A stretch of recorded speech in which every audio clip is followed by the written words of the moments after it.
Welcome to Sleepless Philosophers. There exists a collection of thoughts so old they predate nations, so sharp they still cut through the comforts of modern certainty, so unsettling they remain capable of triggering argument in rooms full of strangers who believe they have moved beyond superstition and myth. Ancient philosophy, the kind written on papyrus and stone, the kind whispered in academies that no longer exist, continues to provoke because it refuses to die quietly, because it asks questions that modernity thought it had answered, because it suggests that progress is not a straight line, but a circle, and that the ancients may have understood something about human nature that algorithms and data cannot replicate. This is not nostalgia. This is not romanticism. This is the uncomfortable recognition that wisdom does not expire, that truth does not update like software, and that the oldest arguments are often the ones we are still too afraid to settle. Every generation believes it has outgrown the past. Every era declares itself enlightened beyond the confusion of ancestors, and yet the same debates resurface with different names. The same tensions reappear in new clothing. The same contradictions haunt every attempt at building a just society or understanding a good life. The ancients trigger modern debate, not because they were smarter, but because they were honest about the things we prefer to avoid, the things we cloak in politeness or defer to experts or pretend have been resolved by science and law. They spoke plainly about power, about desire, about the gap between what people say and what they do, and their conclusions were rarely optimistic, rarely gentle, rarely designed to make anyone feel validated or safe. Before asking you to like this video, subscribe to the channel, turn on notifications so you never miss a daily upload, and comment below where and when you're watching from which corner of the world, and which hour of the night or day. Consider this, that the act of listening to ancient philosophy in the modern age is itself a form of rebellion, a quiet refusal to accept that newness equals truth, that popularity equals correctness, that the loudest voice in the room is the one worth hearing. The ancients were often ignored in their own time, often mocked, often exiled or executed, and yet their words survived while empires crumbled, while cities turned to dust, while the names of kings faded into footnotes. That alone should provoke thought, should provoke doubt about what we assume to be permanent, about what we assume to be progress. The first trigger, the first ancient idea that still destabilizes modern conversation,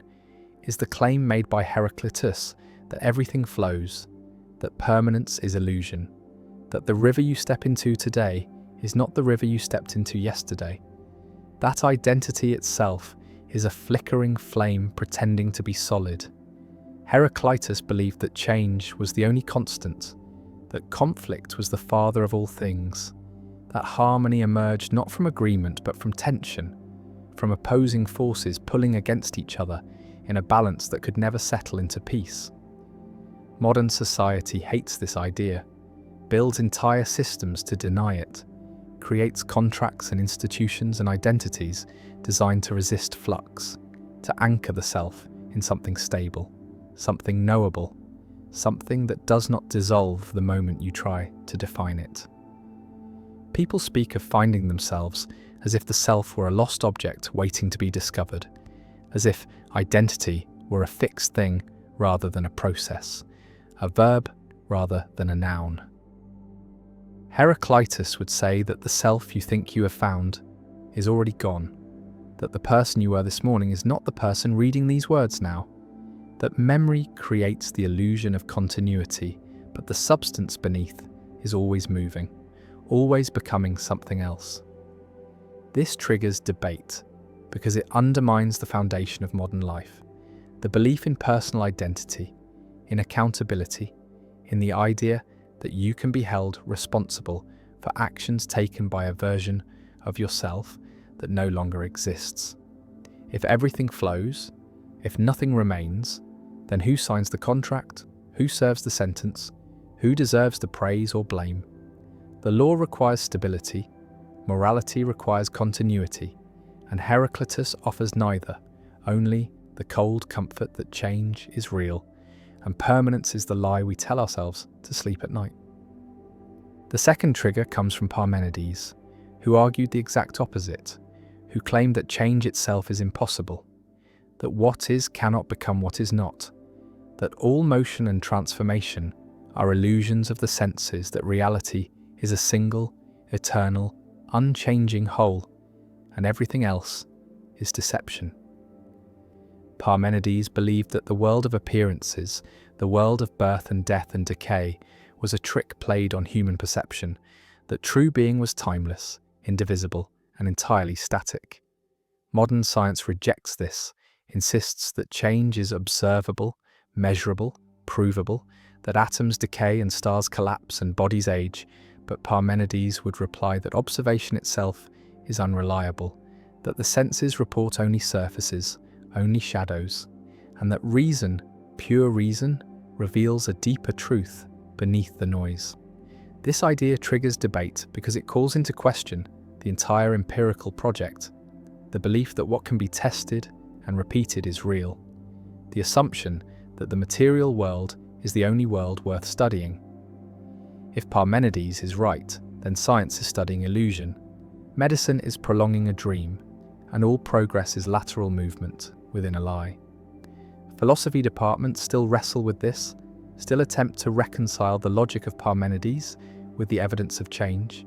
still debate whether being and becoming can coexist or whether one must be sacrificed to make sense of the other. The tension between Heraclitus and Parmenides is not historical curiosity, it is live controversy, because every theory of time, every model of reality, every attempt to explain why things happen must choose a side or invent a synthesis that satisfies neither. The third trigger is Socrates, not for what he taught, but for how he taught it, for his insistence that wisdom begins with admitting ignorance, that the unexamined life is not worth living, that most people move through existence repeating opinions they have never questioned, beliefs they inherited, values they assume are universal when they are merely local. Socrates walked through Athens asking questions, simple questions, questions like what is justice, what is courage, what is piety, and he watched as confident men stumbled, as their definitions collapsed under scrutiny, as they realized they had been speaking without understanding, as they grew angry not at their own confusion, but at the man who exposed it. He was executed for this, charged with corrupting the youth and disrespecting the gods. But the real crime was making people uncomfortable, making them confront the gap between their certainty and their comprehension. Modern culture despises Socratic questioning, treats it as arrogance or pedantry, prefers confident assertion over humble inquiry, rewards those who speak with authority even when they know nothing. The Socratic method is triggering because it refuses to accept surface answers, because it insists that if you cannot define a word, you should not use it, that if you cannot defend a belief, you should not hold it. That clarity matters more than comfort. This does not mean Socrates had answers. In fact, he claimed to have none. Only better questions, only the ability to reveal inconsistency, and that alone was enough to threaten the social order. Every authoritarian system, every ideology that demands conformity, every movement that punishes doubt is reacting against Socrates, is attempting to silence the voice that asks why, the voice that will not accept tradition as justification, the voice that treats consensus as the beginning of inquiry rather than the end. The fourth trigger is Plato's theory of forms, the idea that the physical world is a shadow of a higher reality, that every object we perceive is an imperfect copy of an eternal, unchanging blueprint that exists beyond the senses, beyond time, in a realm accessible only to the mind. A chair is not truly a chair according to Plato. It is an approximation of the form of chair, an ideal that no craftsman can fully replicate, but which gives meaning to all particular chairs. This idea triggers modern debate because it splits reality into two tiers, one material and inferior, one abstract and superior, and it implies that knowledge of the physical world is less valuable than knowledge of the forms, that science is less noble than philosophy, that the pursuit of transcendence matters more than the improvement of conditions. Materialists hate this, reject the existence of forms as mystical nonsense, insist that only matter is real, and that idealism is escapism for those too weak to face the harshness of nature. But Plato's forms persist in unexpected places, in mathematics where numbers seem to exist independently of physical objects, in ethics where people appeal to abstract principles like justice or goodness as if they were real things rather than human inventions, in language where universals like redness or beauty seem to transcend individual instances. The debate between nominalists who deny universals and realists who affirm them is still active, still unresolved, still capable of dividing philosophers into camps that cannot agree on the basic structure of reality. Plato triggers this because he refuses to let the material world be enough, because he insists that what we see is not all there is, because he elevates the invisible over the visible, and in doing so, challenges every worldview that begins and ends with matter. The fifth trigger is Aristotle's virtue ethics, the claim that morality is not about following rules or calculating consequences, but about becoming a certain kind of person, about cultivating habits of character that lead to human flourishing, about finding the mean between extremes and living in accordance with reason. Aristotle believed that courage was the midpoint between cowardice and recklessness, that generosity was the balance between stinginess and wastefulness, that every virtue was a kind of skill developed through practice, through deliberate repetition, through choosing the right action in the right amount at the right time. Modern ethics rejects this framework, finds it too vague, too dependent on context, too aristocratic in its assumption that virtue requires leisure and education, too silent on the question of what to do when virtues conflict or when the mean is unclear.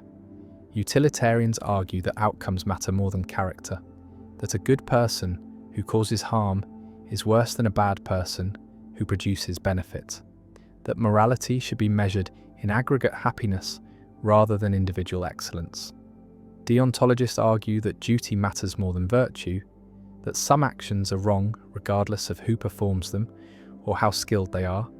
that morality is about respecting rules derived from reason rather than developing personal traits. Aristotle triggers both camps because he shifts the focus from action to agent, from what is done to who is doing it, and in doing so, he makes morality inseparable from identity, inseparable from culture, inseparable from the specific context in which a life is lived.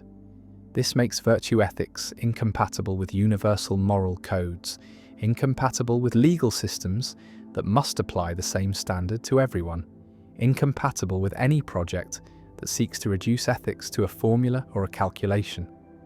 The debate over whether morality is about character, consequences, or duty is not academic. It shapes policy, it shapes punishment, it shapes how societies decide who deserves praise and who deserves blame. And Aristotle's insistence that character comes first remains controversial precisely because it cannot be standardized, cannot be legislated, cannot be taught through commands alone. The sixth trigger is the Stoic claim that the only good is virtue and the only evil is vice, that everything else, health, wealth, reputation, pleasure, pain, is neither good nor bad but indifferent, mere material to be used by the virtuous or misused by the corrupt.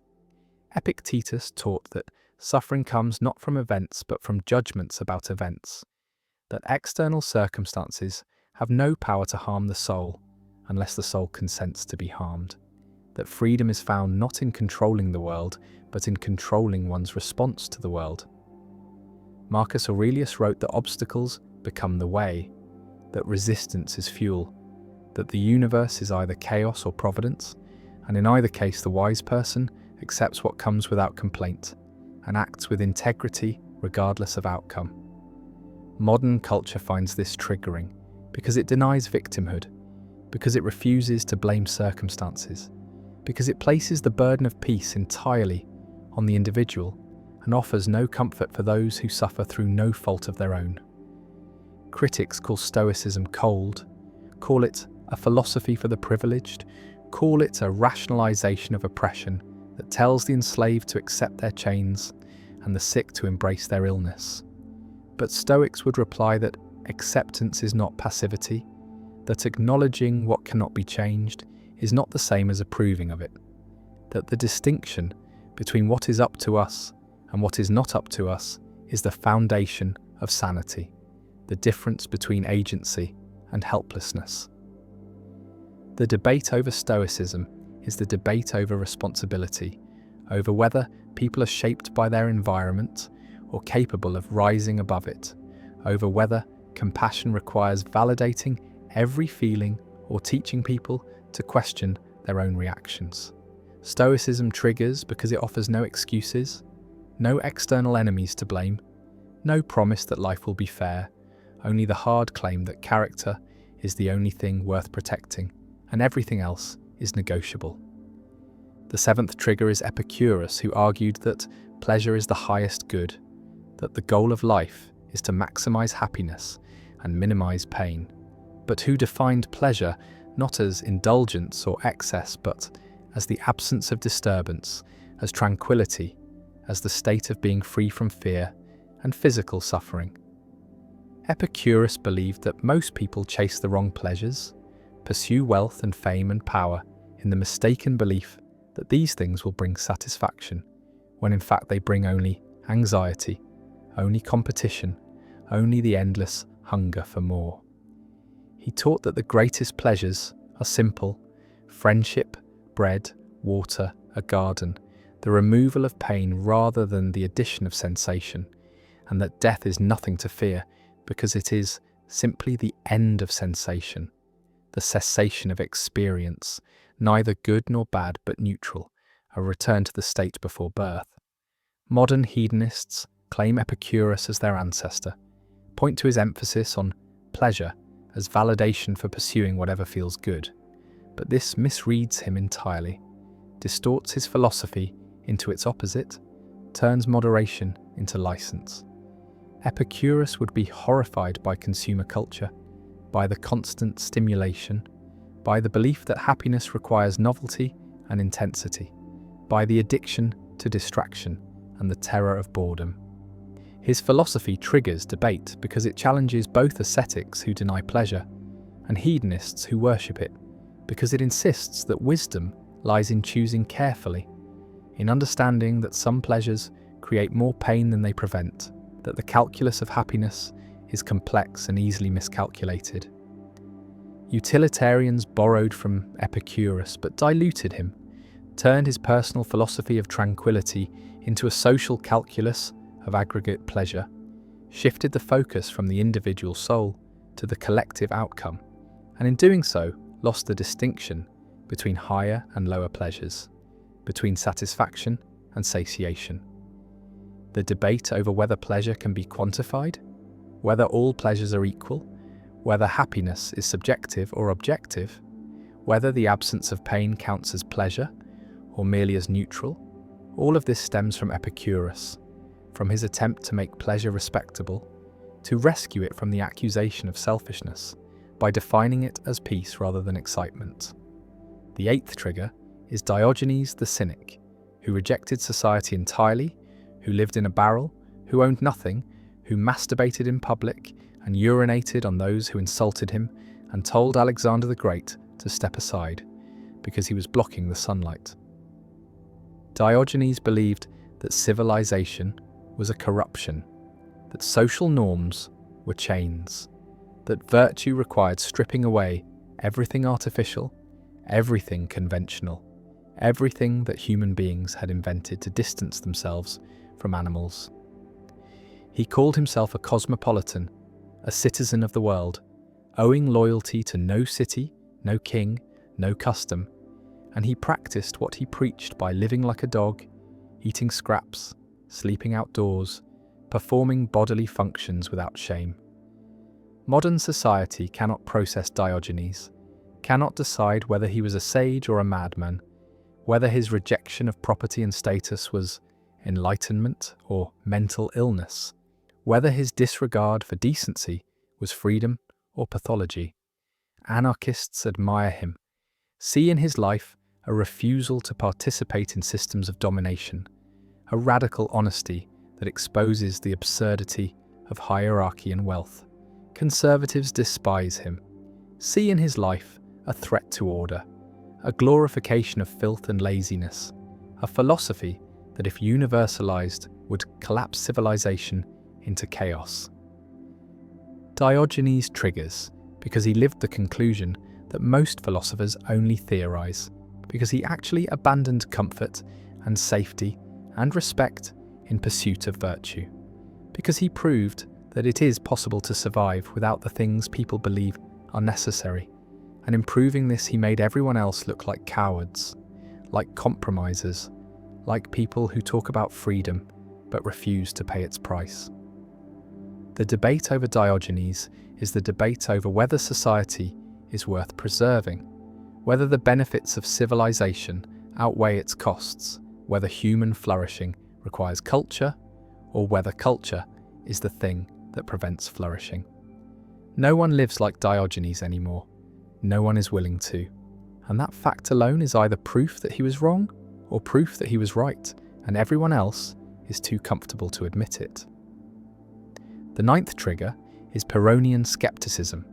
the philosophy of Pyrrho, who travelled with Alexander's armies to India and returned believing that nothing could be known with certainty, that every argument could be countered with an equal argument, that for every claim there existed a plausible objection, and that the wise response was not to choose a side, but to suspend judgment entirely, to achieve ataraxia, a state of tranquility born from recognizing the futility of certainty. Pyrrho taught that sensory experience is unreliable, that reason is circular, that all beliefs rest on assumptions that cannot be proven, that the quest for truth is a source of suffering, and that peace requires abandoning the quest. His followers compiled lists of arguments, tropes, modes of skepticism designed to undermine every dogma, every confident assertion, every claim to knowledge. They argued that customs differ from place to place, and what seems obvious in one culture seems absurd in another, that the same object appears different to different observers. That perception depends on conditions that are constantly changing. That infinite regress haunts every attempt to justify belief, because every justification requires a further justification, and the chain never ends. Modern philosophy inherited this problem, tried to solve it with foundationalism, with coherentism, with pragmatism, but none of these solutions satisfy the Pyrrhonist, who simply points out that the criteria for choosing a solution are themselves unjustified. Skepticism triggers because it paralyzes action, because it suggests that confidence is always arrogance, that certainty is always delusion, that the difference between the wise and the foolish is that the wise know they do not know, while the foolish pretend to know. Scientists hate skepticism, see it as an attack on progress, on the possibility of knowledge, on the hard-won achievements of reason and experiment.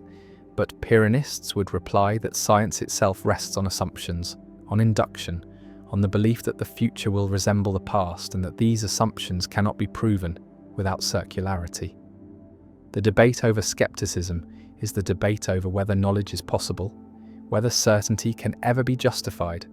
whether the pursuit of truth is noble or neurotic, and the ancients raised this question in a form that has never been answered, only avoided, only postponed, only ignored by those too busy believing to notice the ground beneath them is quicksand. The 10th trigger is Zeno's paradoxes, the claim that motion is impossible, that Achilles can never catch the tortoise, that an arrow in flight is actually motionless, that before crossing a room, one must first cross half the room, and before crossing half one, must first cross a quarter. And this division continues infinitely, such that movement can never begin. Zeno was defending Parmenides, attempting to prove that multiplicity and change are illusions by showing that they lead to logical contradictions, that reason cannot accommodate the evidence of the senses, that something must be wrong with either mathematics or reality. Modern mathematics solved Zeno's paradoxes with calculus, with limits, with the concept of infinite series that converge to finite sums. But this solution is itself controversial because it involves accepting infinities as real, as usable, as something more than convenient fictions. Finitists reject infinity, insist that only what can be constructed in finite steps is real, that infinite sets are linguistic tricks rather than objects.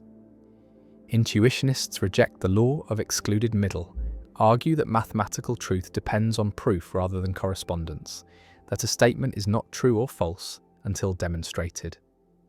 Zeno's paradoxes triggered all of this, exposed the tension between continuous and discrete,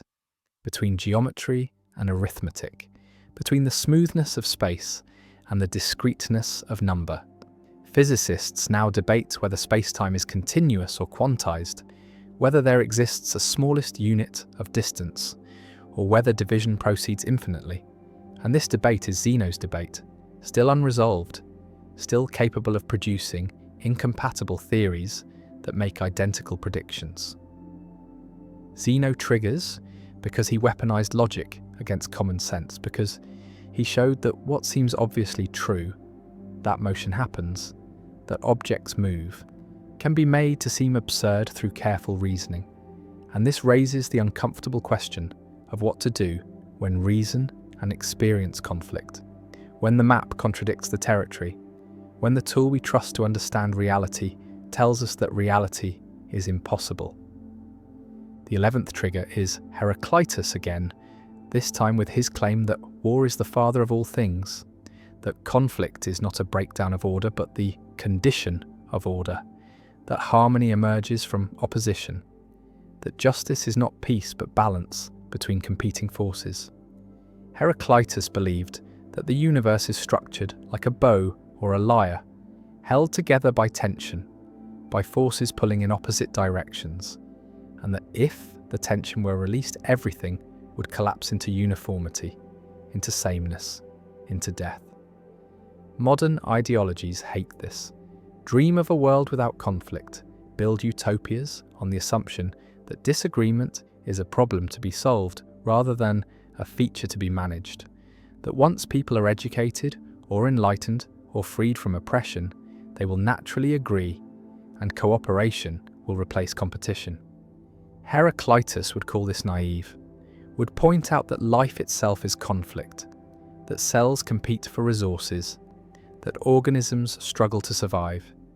that even cooperation is a form of competition against those outside the cooperative group. Marxists borrowed the idea of dialectical conflict, but imagined an endpoint, a final synthesis where class struggle ceases and harmony reigns. And Heraclitus would reject this as wishful thinking, as a failure to accept that tension is permanent. Liberals believe in consensus, in the marketplace of ideas where truth emerges from debate, but they assume that debate can end, that eventually evidence will settle the question.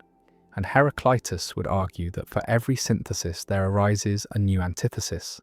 that resolution is temporary, that the war of ideas never ends because it is the condition of thought. This triggers debate because it denies the possibility of utopia, because it suggests that peace is stagnation, that progress requires struggle, that the elimination of conflict is the elimination of life, and this is incompatible with every political vision that promises an end to suffering, an end to injustice, an end to the need for vigilance and sacrifice. The 12th trigger is the sophists,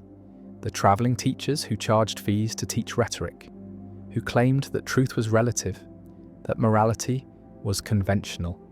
that justice was the advantage of the stronger, that language was not a tool for discovering reality, but a weapon for shaping perception. Protagoras said that man is the measure of all things, that what seems true to one person is true for that person, that there exists no objective standard by which to judge between conflicting appearances.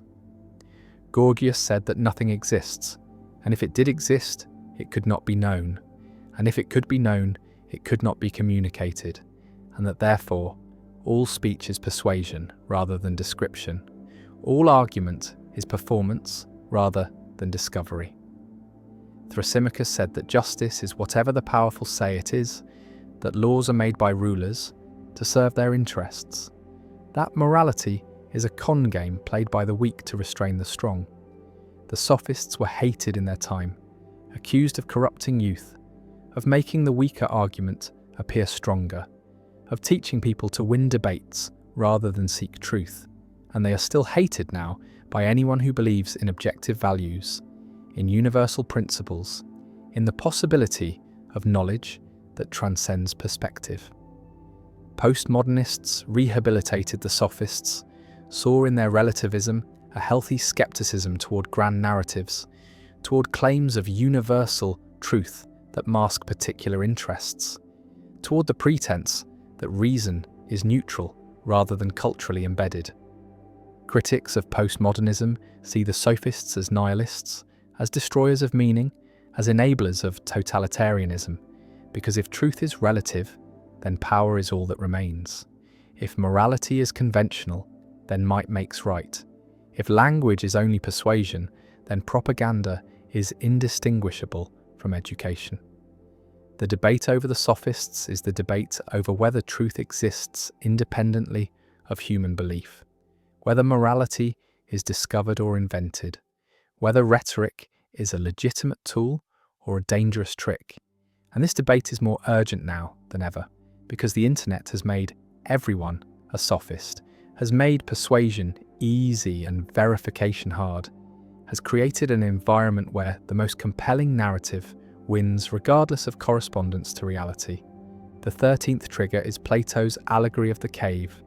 the image of prisoners chained since childhood, facing a wall, watching shadows cast by a fire, believing the shadows to be reality, and the story of one prisoner who escapes, who climbs out of the cave into sunlight, who sees the real objects that cast the shadows, who is blinded at first but gradually adjusts, who returns to the cave to free the others, and is mocked, is attacked, is possibly killed because the prisoners prefer their familiar illusions to the painful truth. This allegory triggers debate because it is elitist, because it divides humanity into those who see and those who do not, because it implies that most people are content with ignorance, that enlightenment is rare, that democracy is dangerous because it allows the blind to outvote the sighted. Plato believed that philosophers should rule,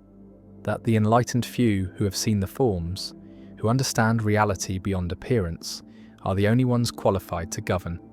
and that giving power to the masses is like letting passengers steer a ship when they have no knowledge of navigation. Modern egalitarians reject this, insist that every person has equal moral worth, that expertise does not justify authority, that democracy is valuable not because it produces the best decisions, but because it respects autonomy, because it refuses to treat some people as means to the ends of others. But the allegory persists as a metaphor, as a way of explaining why people resist evidence, why they cling to beliefs that harm them, why education does not automatically produce agreement. Conspiracy theorists use the allegory, claim that they have escaped the cave while everyone else remains chained, that mainstream narratives are shadows, and only the initiated see truth. Cult leaders use the allegory, claim that their followers have been freed while outsiders remain imprisoned in illusion. The allegory is dangerous because it can be used to justify any belief system, because everyone thinks they have left the cave and everyone else is still inside, because there exists no neutral position from which to judge who has actually seen the light and who is simply staring at a different set of shadows. The debate over the allegory is the debate over whether hierarchy of knowledge is legitimate, whether some people really do understand better than others, whether expertise should be trusted or suspected, And this debate matters because it determines who gets to make decisions, who gets to teach, who gets to define reality for the rest. The 14th trigger is Aristotle's concept of the golden mean, the idea that virtue lies between extremes, that courage is neither cowardice nor foolhardiness, but the precise midpoint calibrated to circumstances, that generosity is neither miserliness nor profligacy, but the exact amount appropriate to the occasion, that every moral excellence is a kind of balance achieved through judgment rather than rule following. Aristotle believed that ethics could not be reduced to formulas, that the person of practical wisdom, the phronimos, knew how to act rightly in each situation, not by consulting principles, but by perceiving what the moment required, by having trained their character through habit until virtue became second nature. Modern moral philosophy rejects this as hopelessly vague, as offering no guidance to those who lack wisdom, as failing to distinguish between subjective preference and objective rightness. Kant argued that morality must be universal, that what is right for one person must be right for all people in similar circumstances, that duty derived from reason leaves no room for context or calibration. Mill argued that consequences matter more than character, that the right action is the one that produces the greatest happiness, regardless of the agent's virtues or intentions. Aristotle triggers both camps because he refuses to systematize, because he insists that ethics is more like medicine than mathematics, that it requires experience and perception and sensitivity to particulars, that the person who needs rules is precisely the person who cannot be trusted to apply them. This makes Aristotelian ethics incompatible with legal systems that demand consistency, incompatible with institutions that must treat everyone equally,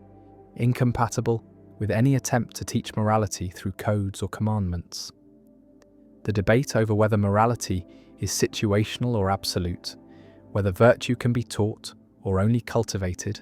whether the mean can be identified through reason or only through experience, remains unresolved because each side is operating within a different framework, answering a different question,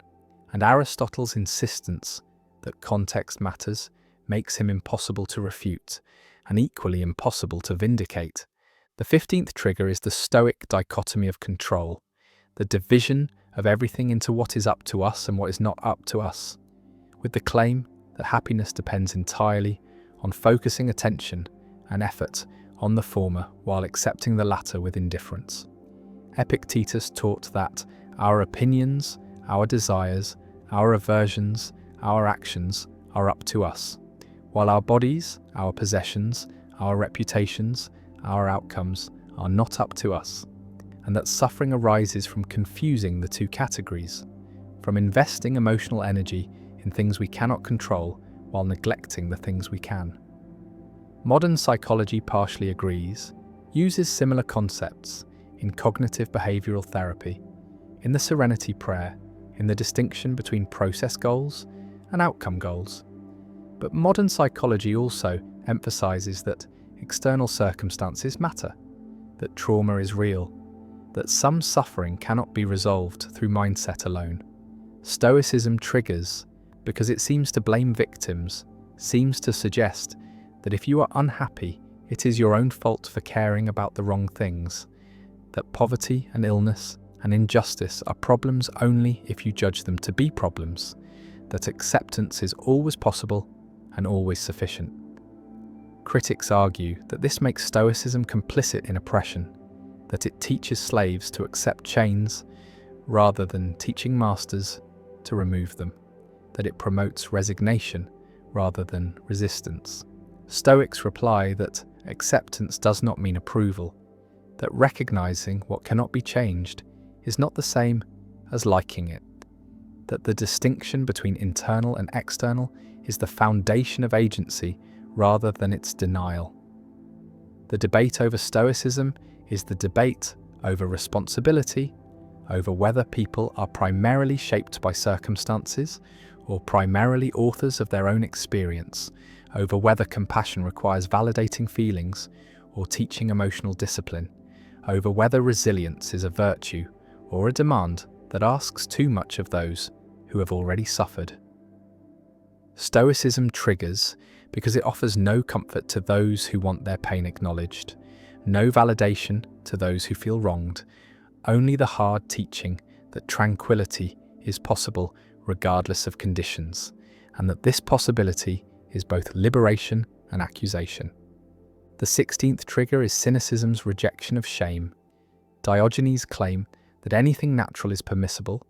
that social conventions around modesty and decency are arbitrary constraints that serve no purpose but to control behaviour and enforce conformity. Diogenes ate in the marketplace, slept in public, relieved himself wherever he stood, and when criticised, he asked why people were ashamed of acts that every animal performs without hesitation, why humans alone feel embarrassment about bodies and functions that are universal and necessary.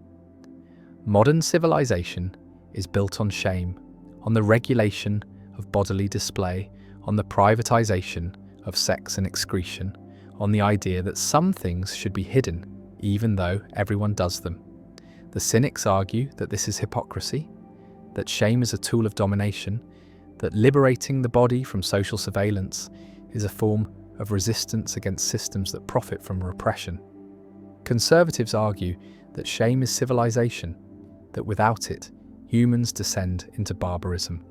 that modesty is what separates people from animals, and that Diogenes was not enlightened but degraded. The debate over cynicism is the debate over whether social norms are oppressive or protective,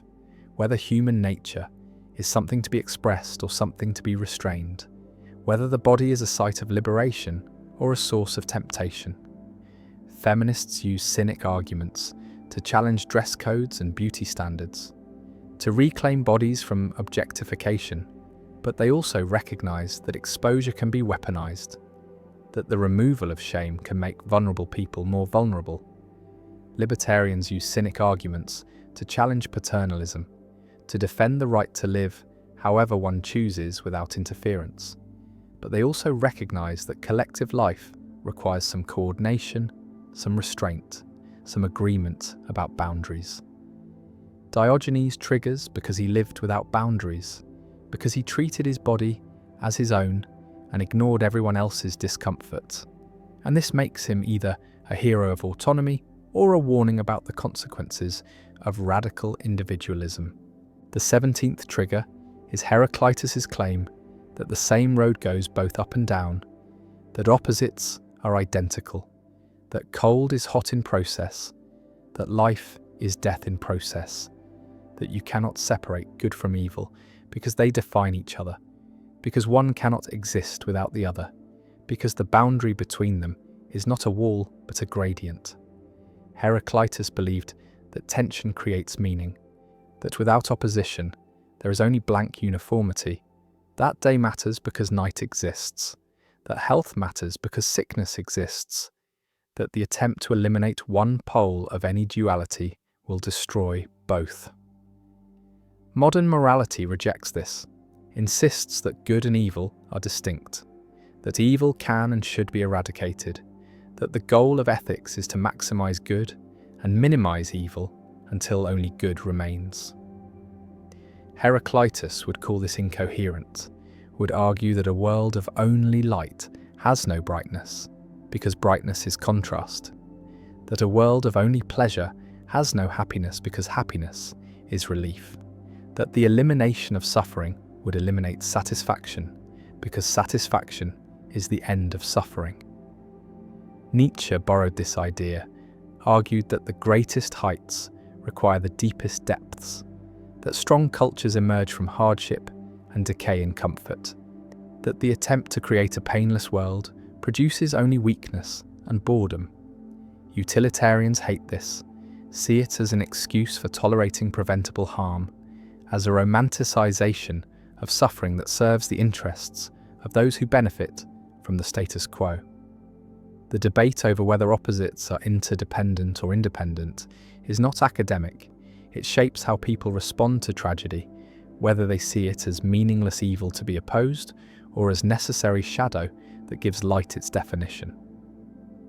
Heraclitus triggers because he denies the possibility of pure good, because he suggests that the war against evil is a war against existence itself, and this is unbearable for anyone who has suffered, for anyone who believes that their pain was unnecessary, that it could have been prevented, that someone is to blame. The 18th trigger is Epicurus's claim that death is nothing to us, that it is not an experience, but the end of experience, that it cannot be feared because it cannot be felt, that the time after death is like the time before birth, neither painful nor pleasurable, but simply absent. Epicurus taught that fear of death is irrational, that it poisons life with anxiety about a future that will never be experienced, that the wise person recognizes that death is not a harm, because harm requires a subject, and death eliminates the subject. Modern existentialism rejects this, argues that death is the defining fact of human existence, that awareness of mortality creates meaning by making choices matter, that the knowledge of finitude is what gives urgency and weight to life. Heidegger claimed that humans are beings toward death, that authentic existence requires confronting mortality rather than denying it, that the attempt to live as if death were nothing is a form of self-deception. Epicurus would reply that confronting death is different from fearing it, that acknowledging finitude does not require anxiety, that the existentialists have confused awareness with dread. The debate over death is the debate over whether mortality is tragic or neutral, whether the shortness of life makes it precious or pointless, whether the fact that nothing lasts gives everything meaning or strips everything of meaning. Religions offer immortality as compensation, promise that death is not the end, and Epicurus challenges this by asking why immortality is desirable, why an infinite life would be better than a finite one, whether eternity would create joy or boredom. The fear of death is universal. The strategies for managing it are varied, and Epicurus offers one strategy, acceptance, while existentialists offer another, confrontation, and neither strategy eliminates the fact that death is coming, that it is final, that no philosophy can change it, only change the relationship to it. The 19th trigger is Pyrrho's suspension of judgment, the claim that for every argument there is an equal counter-argument, that certainty is impossible, that the wise response to uncertainty is not to choose a side but to refrain from choosing,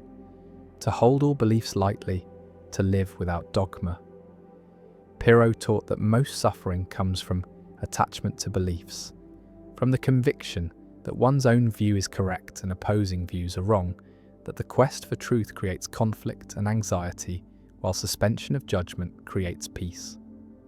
Modern philosophy finds this intolerable, sees it as a surrender of reason, as an abdication of responsibility, as a stance that makes action impossible because action requires belief, and suspension of judgment eliminates belief. Pragmatists argue that beliefs are tools, that they do not need to be certain to be useful, that the test of a belief is not whether it corresponds to reality, but whether it works in practice. Pyrrhonists reply that this is not suspension of judgment, but a disguised form of dogmatism, that pragmatism still commits to beliefs, and therefore still creates attachment and suffering. The debate over skepticism is the debate over whether doubt is liberating or paralyzing, whether the acknowledgement of uncertainty leads to wisdom or to inaction, whether the inability to know for certain is a reason to stop trying or a reason to proceed with humility. Science claims to embrace uncertainty, to update beliefs in light of evidence, but it also claims to produce knowledge, to accumulate understanding, to approach truth even if it never arrives, and Pyrrhonists would point out that this confidence in progress is itself a belief that cannot be proven. Pyrrho triggers because he refuses to play the game, refuses to take a position, refuses to defend or attack, and this makes him immune to refutation but also useless for guidance. a philosopher who can tell you why you are wrong, but never what to do instead. The 20th trigger is Zeno's Archer paradox, the claim that an arrow in flight is motionless, because at every instant it occupies a space equal to its length. And if it occupies a space equal to its length, then it is not moving. And if it is not moving at any instant, then it is never moving, and therefore motion is impossible. Zeno was arguing against the reality of change, against the coherence of time, against the possibility of dividing reality into discrete moments without losing continuity. Modern physics solved this with calculus, with the concept of instantaneous velocity, with the idea that motion is not position, but the derivative of position, the rate of change, rather than the state itself. But this solution is controversial because it involves accepting that velocity exists at an instant, even though velocity is defined as change over time, that something can be moving without having moved, that the mathematics describes reality or merely models it in a useful way. Philosophers of time debate whether time is composed of instants, or whether instants are abstractions imposed on continuous flow, whether the present moment has duration or is an infinitesimal boundary between past and future, whether the experience of now is real or illusory. Zeno's paradoxes expose the fact that common sense and rigorous analysis do not always align, that intuition about motion and time can be formalized in ways that make motion and time impossible, that the tools humans use to understand reality sometimes contradict the reality they are meant to explain.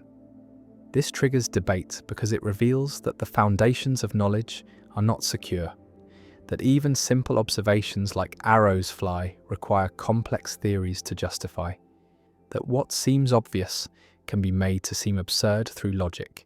And this raises the question of whether logic is broken or reality is stranger than it appears.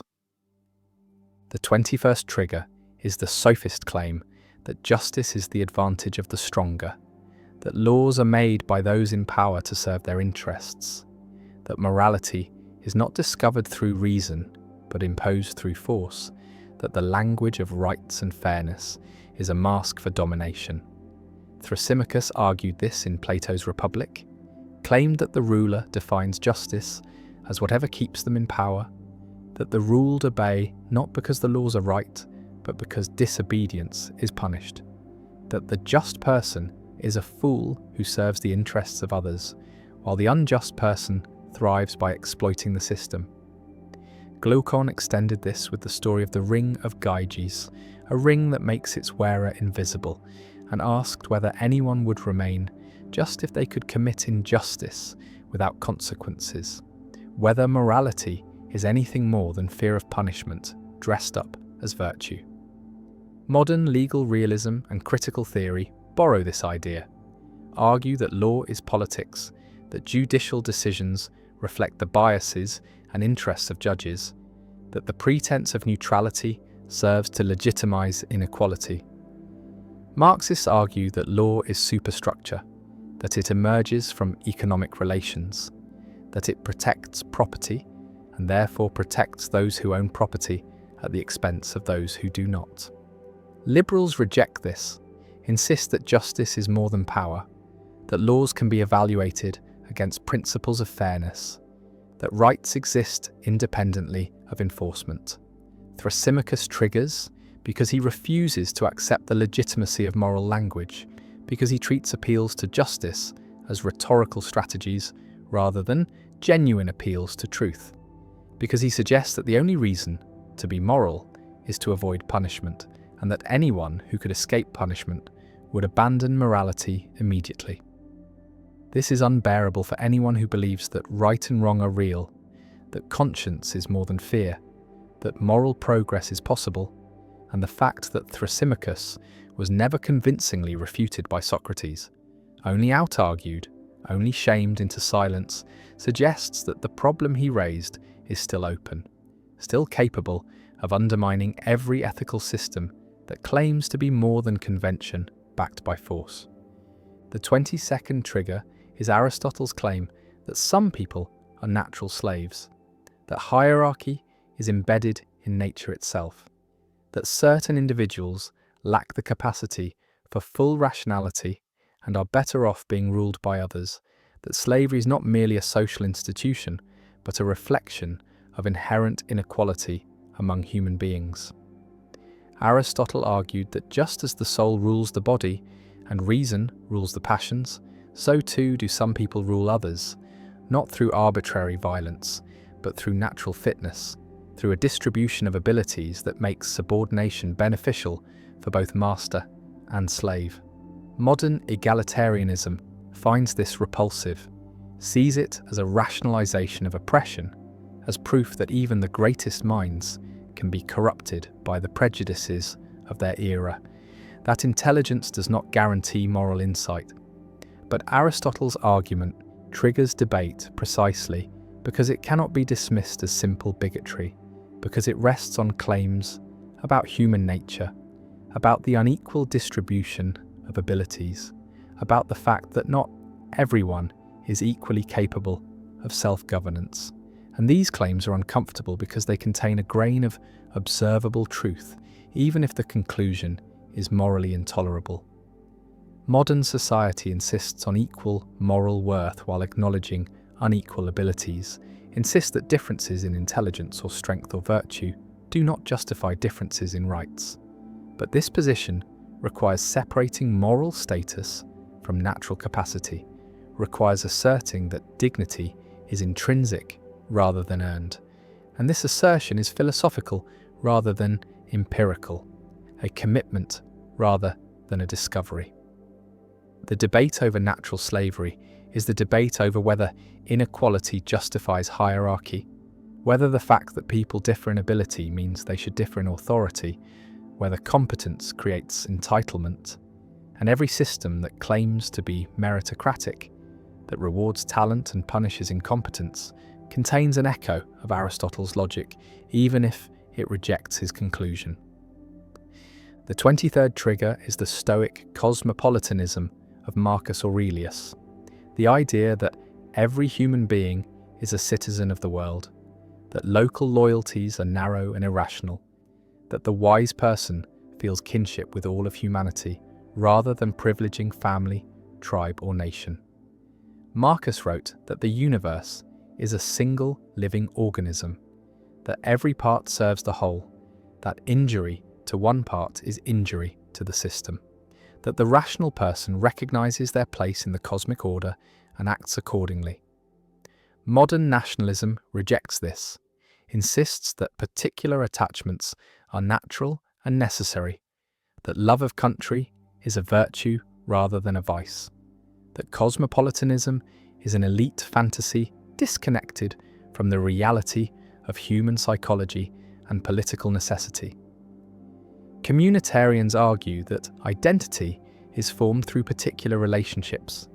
that abstract love of humanity is too thin to motivate sacrifice, that people need concrete communities with shared histories and values. Globalists embrace Stoic cosmopolitanism, argue that borders are arbitrary,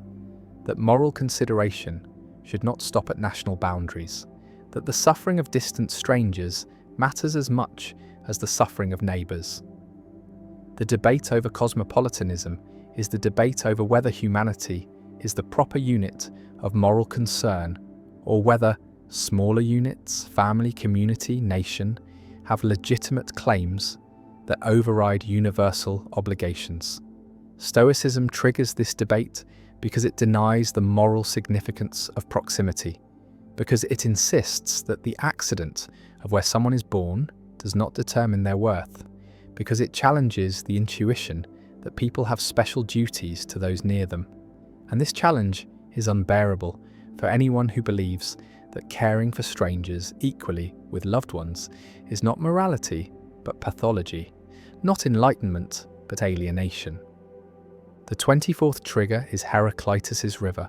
the claim that you cannot step into the same river twice, that the river is constantly changing, and the person stepping is constantly changing, and therefore identity over time is an illusion, a linguistic convenience that obscures the reality of perpetual flux. Heraclitus believed that the appearance of stability is created by the balance of opposing processes, that a river seems to be the same thing because water flows in at the same rate it flows out, that a body seems to be the same person because cells die at the same rate they regenerate, but that beneath the appearance there is no continuity, only replacement, only transformation. Modern science confirms this in certain ways, points out that the atoms in a human body are replaced over years, that the brain changes constantly, that memory itself is reconstructed rather than retrieved, that the person you were 10 years ago shares nothing material with the person you are now. Philosophy of personal identity wrestles with this, tries to determine what makes someone the same person over time, whether it is physical continuity, psychological continuity, narrative continuity, or some combination. Some argue that the self is an illusion, a story the brain tells itself, a useful fiction that has no referent in reality. Others argue that the self is real but constantly constructed, that identity is performance rather than essence, that people become who they are through acts of self-creation rather than discovering a pre-existing nature. Heraclitus triggers this debate because he denies that there is anything to discover, because he insists that continuity is always superficial, that beneath every stable pattern is flux, and this makes responsibility problematic, makes promises questionable, makes the entire legal and moral framework that assumes people remain the same over time appear to rest on nothing solid. The 25th trigger is Epicurus's materialist atomism, the claim that the universe is composed entirely of atoms moving through void, that there is no soul independent of body, no mind independent of matter, no purpose or design in nature, only particles colliding according to probabilistic laws. Epicurus taught that the gods, if they exist, are indifferent to human affairs, that prayers are pointless, that the universe is not a creation but an accident, that consciousness is an emergent property of atomic arrangements and ceases when those arrangements dissolve. Modern science largely agrees, treats materialism as the default assumption, builds physics and chemistry and biology on the premise that everything can be explained in terms of particles and forces without invoking anything immaterial. But Epicurus triggers debate because materialism seems to eliminate meaning, seems to reduce love to neurochemistry, morality to evolutionary adaptation, art to patterns of stimulation, consciousness to computation. And many people find this intolerable, find that it strips life of dignity and value. Dualists argue that consciousness cannot be reduced to matter, that subjective experience, qualia, the what it is like of being, cannot be explained by physical processes alone, that something is left out of materialist accounts. Idealists argue that matter itself is a construct of mind, that the physical world is an appearance rather than a reality, that the attempt to derive consciousness from matter gets the order of explanation backwards. Epicurus would reply that the inability to imagine how matter produces consciousness does not mean it does not, that mystery is not evidence of the immaterial, that the history of science is the history of explaining what once seemed inexplicable, and that there is no reason to think consciousness is different. The debate over materialism is the debate over whether the universe is fundamentally dead or alive, whether meaning is invented or discovered,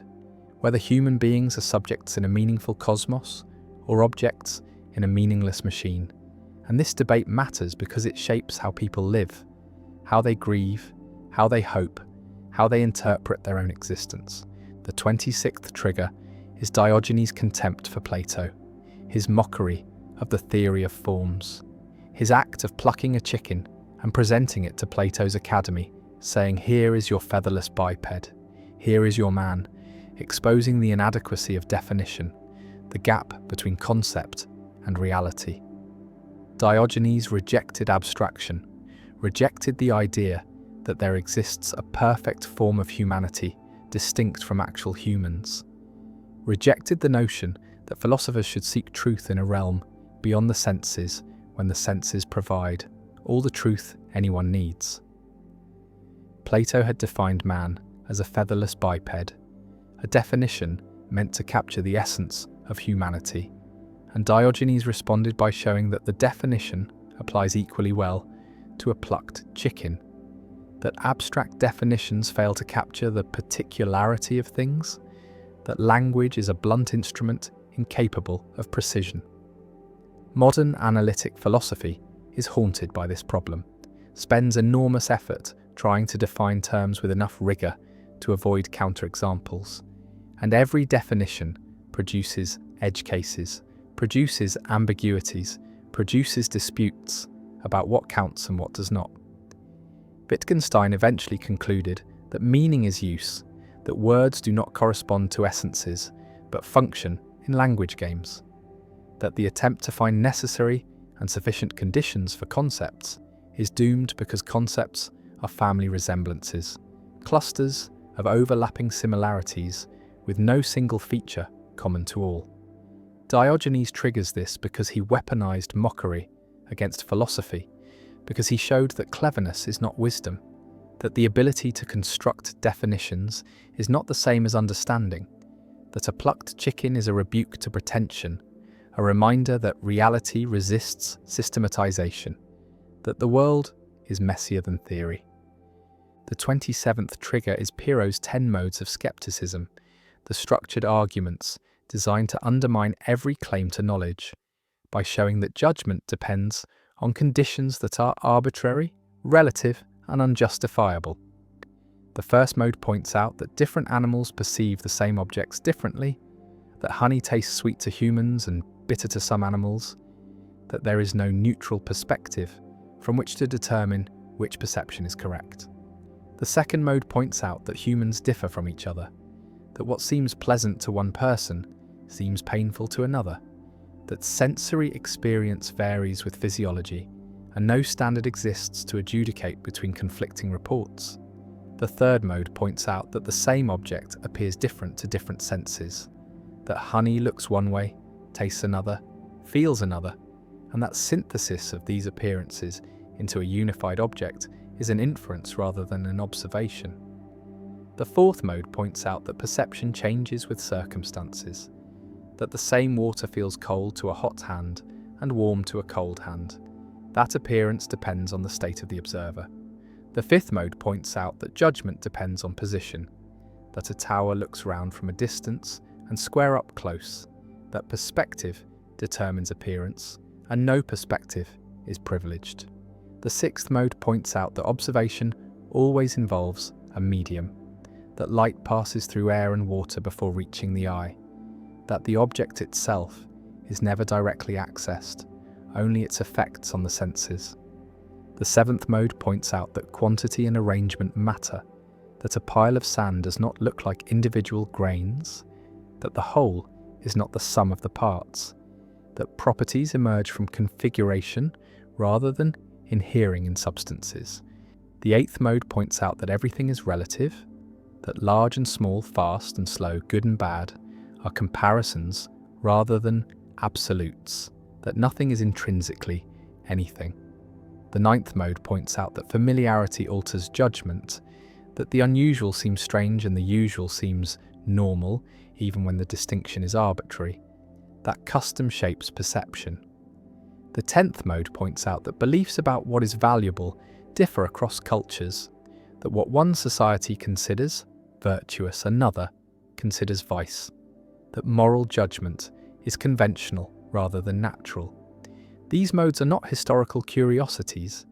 they are active weapons against dogmatism, against the confidence that perception reveals reality, against the assumption that reason can escape the limits of perspective. Modern epistemology tries to answer these modes, tries to ground knowledge in something stable, tries to justify the belief that despite all these problems, knowledge is possible.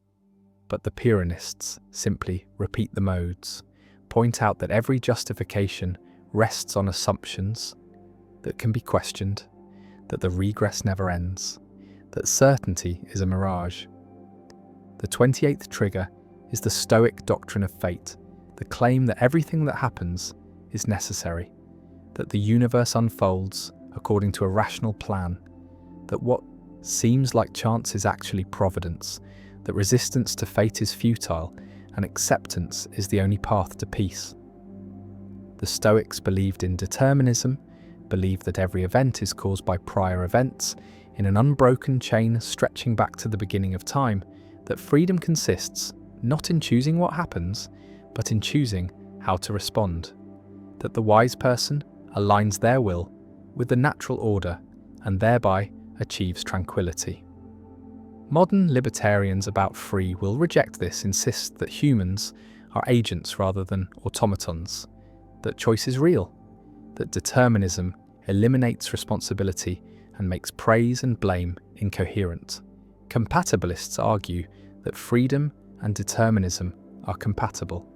that free will does not require the ability to have done otherwise, but only the absence of external coercion, that acting according to one's own desires counts as freedom even if those desires are themselves determined. Hard determinists agree with the Stoics that everything is necessary, but reject the Stoic claim that this necessitates acceptance, argue instead that the illusion of free will is useful, that people need to believe they are responsible even if they are not, that society functions better when people act as if they have choices. The Stoics trigger this debate because they claim not only that determinism is true, but that it is good, that fate is rational, that everything happens for a reason, that the universe is providential rather than indifferent. And this is harder to accept than mere determinism because it requires believing that suffering serves a purpose, that tragedy is part of a plan, that resistance to what is not only futile, but wrong. The debate over fate is the debate over whether the universe is friendly or hostile, whether events are meaningful or random, whether submission is wisdom or cowardice. And the Stoics answer with a confidence that modern philosophy cannot muster, a confidence that feels either deeply comforting or deeply disturbing, depending on whether one is suffering or observing suffering. The 29th trigger is the Cynic practice of ascesis, the deliberate cultivation of discomfort, the voluntary embrace of cold, hunger, fatigue, humiliation, as training for virtue, as preparation for hardship, as a way of proving that happiness does not depend on comfort. Diogenes slept in a barrel, owned one cloak, ate whatever he could find, and when he saw a child drinking water from cupped hands, he threw away his bowl, saying, "The child has outdone me in simplicity." The Cynics believed that most of what people consider necessary is actually superfluous, that dependence on comfort makes people fragile, that the philosopher should be self-sufficient, capable of enduring anything, immune to the vicissitudes of fortune. Modern self-help borrows this idea in diluted form, talks about stepping outside comfort zones, about cold showers and intermittent fasting and voluntary discomfort as paths to growth. But the Cynics took it further, made it a way of life rather than a technique, rejected comfort entirely rather than using discomfort as a tool. Hedonists reject ascesis, see it as masochistic, as a perverse inversion of values that treats suffering as good and pleasure as bad, as a philosophy for people who are afraid of desire, afraid of vulnerability, afraid of admitting that they want things. Stoics practice a milder form of ascesis, use negative visualization and voluntary discomfort to prepare for loss, but they do not reject comfort the way Cynics do not make poverty a virtue in itself. The debate over ascesis is the debate over whether hardship builds character or breaks it,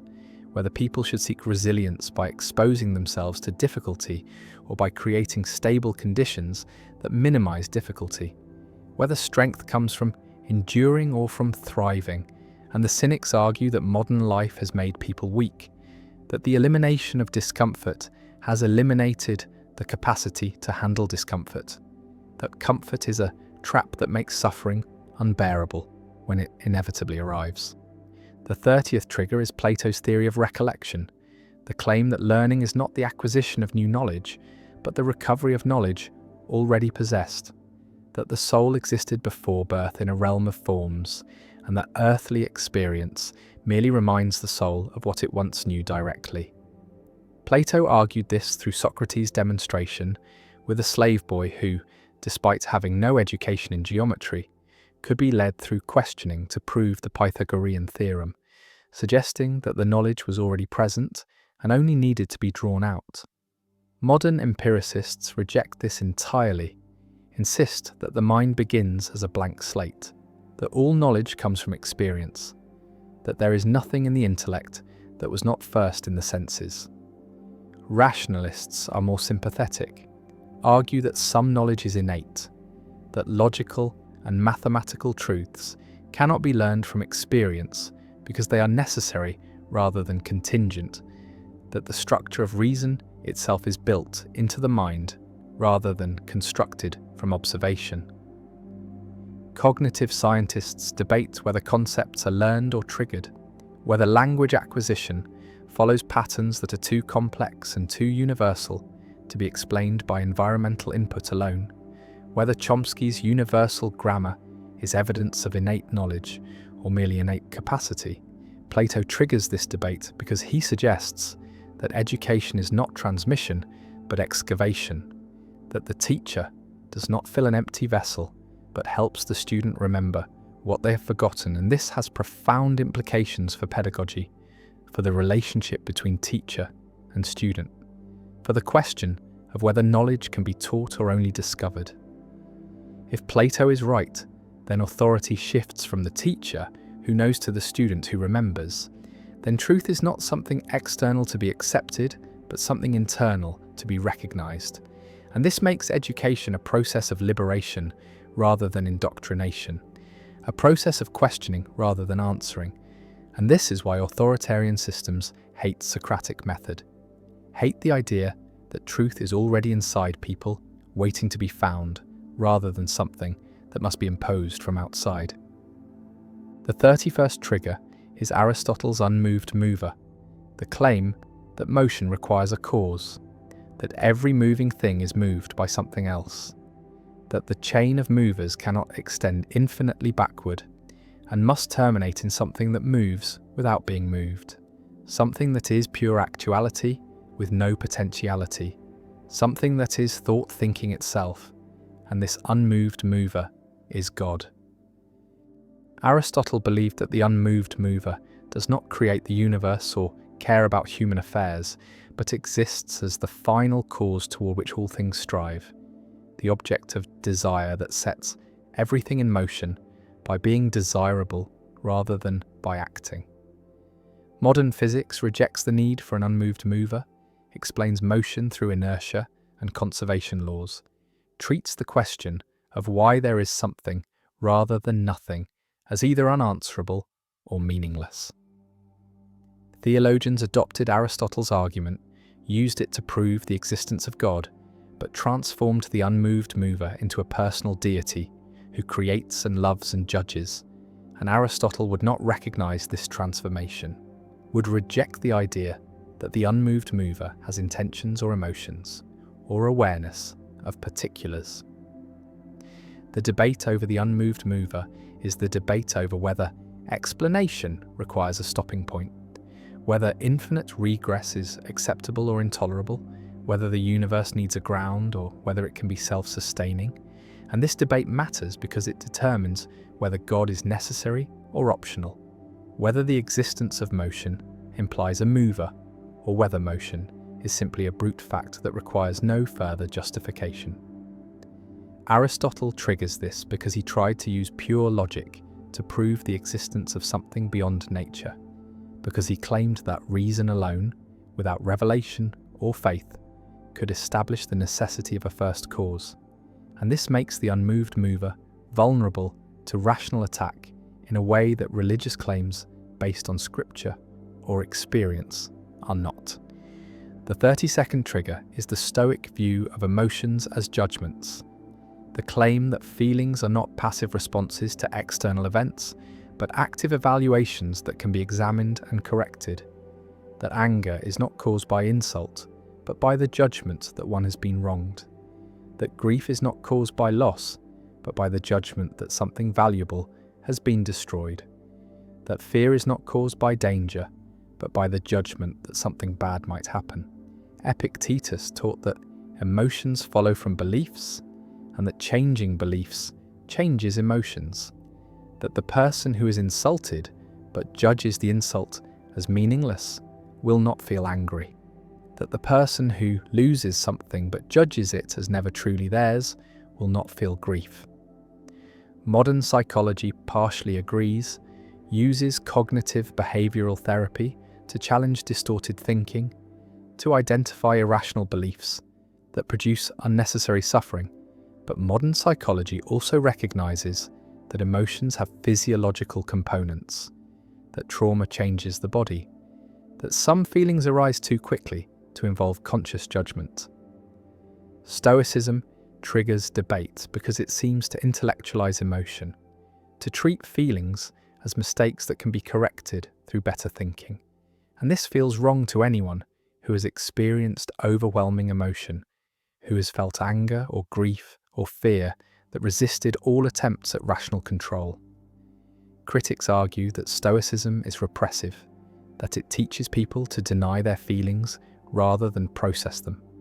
that the attempt to eliminate emotion produces emotional numbness rather than tranquility.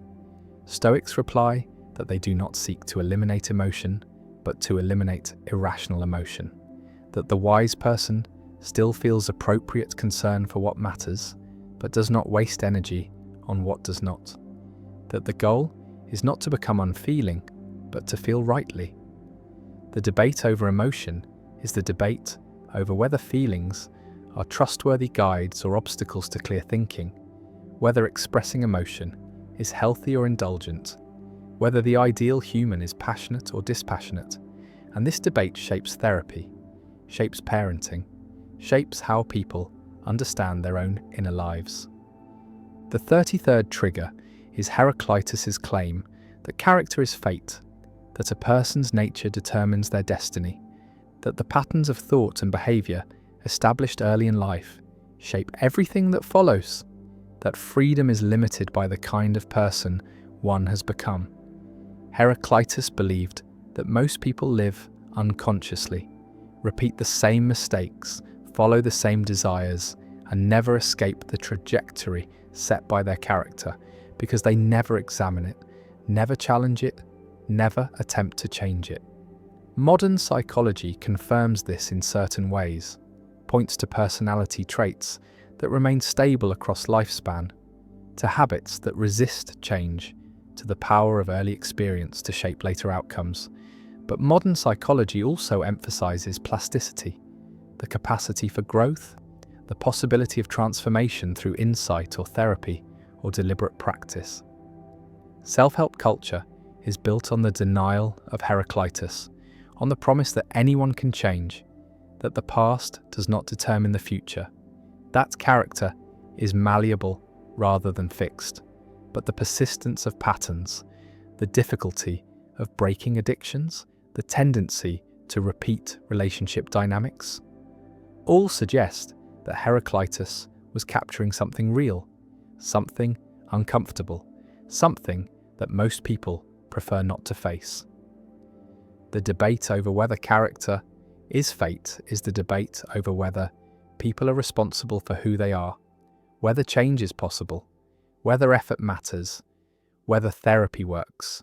whether second chances make sense. And this debate is urgent because criminal justice systems, employment practices, social policies all depend on assumptions about human mutability. If character is fate, then punishment is pointless, rehabilitation is impossible, and the only rational response to bad character is exile or elimination. If character is not fate, then everyone deserves opportunities to change. Second chances, third chances, infinite patience. And this leads to systems that tolerate repeat offenders, that assume good intentions, that treat failure as temporary rather than inevitable. Heraclitus triggers because he suggests that most people will not change, that the window for transformation is narrow, that by the time someone is an adult, their fate is largely determined, and this is unbearable for cultures that base their legitimacy on the promise of improvement, on the dream that tomorrow can be different from today. The 34th trigger is Epicurus's rejection of political engagement, his teaching that the wise person lives hidden, avoids public life, cultivates friendships in private gardens rather than competing for honor in the forum. Epicurus believed that politics is a source of anxiety, that ambition creates enemies, that the pursuit of fame and power produces more pain than pleasure, that the good life requires withdrawal from the chaos of civic affairs into the tranquility of philosophical community. Modern civic republicanism rejects this, insists that citizenship is a duty, that withdrawal is selfishness, that democracy requires participation, that the private life is made possible by public institutions, and therefore people owe something to the collective. Aristotle argued that humans are political animals, that the good life is only possible within a well-ordered city, that the person who lives outside society is either a beast or a god, neither fully human. Epicurus would reply that most political activity is vanity disguised as virtue, that people seek office not to serve others, but to satisfy their own egos, that the pretense of caring about the common good masks personal ambition, and that the wise person sees through this and refuses to participate in the game. The debate over political engagement is the debate over whether individuals owe anything to society beyond obedience to laws, whether voting is a right or a duty, whether activism is noble or neurotic, whether the person who tends their own garden while the world burns is wise or cowardly. Epicurus triggers because he legitimizes disengagement, because he provides a philosophical justification for ignoring politics, for opting out, for prioritizing personal peace over collective struggle. And this is intolerable to anyone who believes that injustice demands response, that silence is complicity, that the only thing necessary for evil to triumph is for good people to do nothing. The 35th trigger is Pyrrho's ataraxia, the state of tranquility achieved through suspending judgment, through recognizing that every claim to knowledge can be countered, and that therefore the wise response is neither belief nor disbelief, but a kind of serene agnosticism about everything. Pyrrho taught that most suffering comes from commitment to beliefs, that the dogmatist who insists their view is correct and opposing views are wrong creates conflict both internal and external, that the skeptic who suspends judgment avoids this suffering by refraining from taking sides. Modern pragmatists find this absurd, argue that action requires belief, that you cannot live without making judgments, that the skeptic who truly suspends judgment would be paralyzed,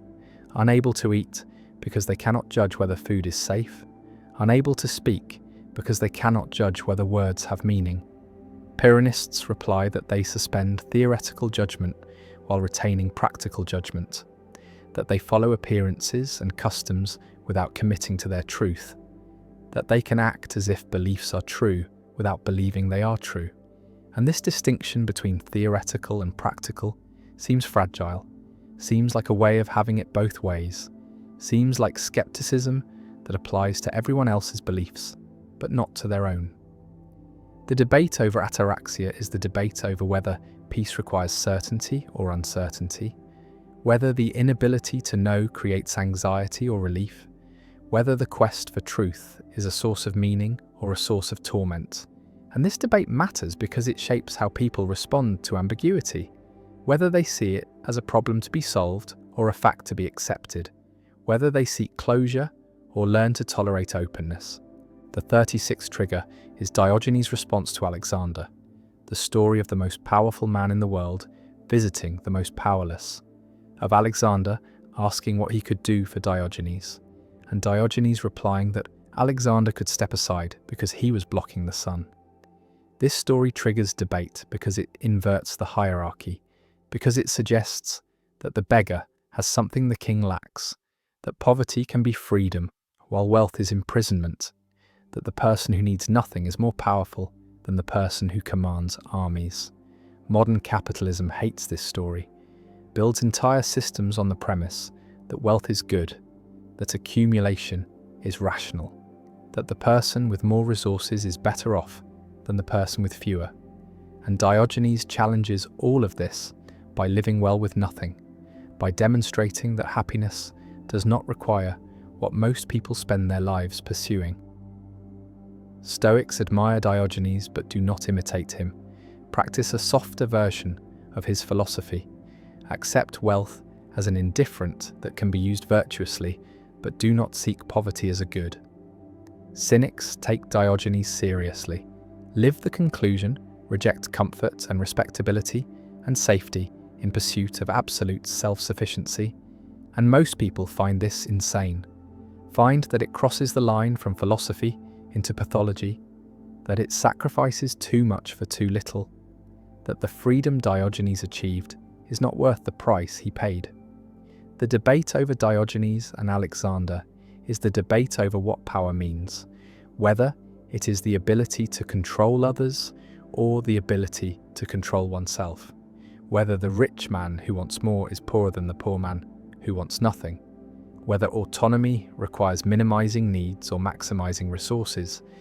And this debate cannot be settled because each side is measuring success by different standards, pursuing different goods, living in different worlds despite occupying the same physical space. The 37th trigger is the Stoic equation of virtue with happiness, the claim that the good life and the virtuous life are identical, that external circumstances contribute nothing to well-being, that the virtuous person on the rack is happy, while the vicious person in luxury is miserable. Chrysippus taught that virtue is sufficient for happiness, that wisdom, courage, justice, and temperance are all that matter, that health and wealth and pleasure are neither good nor bad but indifferent, preferred indifference that the wise person will pursue when circumstances allow, but will relinquish without regret when circumstances do not allow. Modern utilitarians reject this, insist that happiness is a feeling, that it can be measured, that the person who claims to be happy while suffering is either lying or confused, that virtue may be admirable, but it is not identical to well-being. Aristotelians partially agree with Stoics, agree that virtue is necessary for happiness, but deny that it is sufficient, argue that external goods like health and friends and resources also matter, that a completely virtuous person who loses everything may be noble but cannot be called happy. The Stoics trigger this debate because they radicalize the connection between virtue and happiness,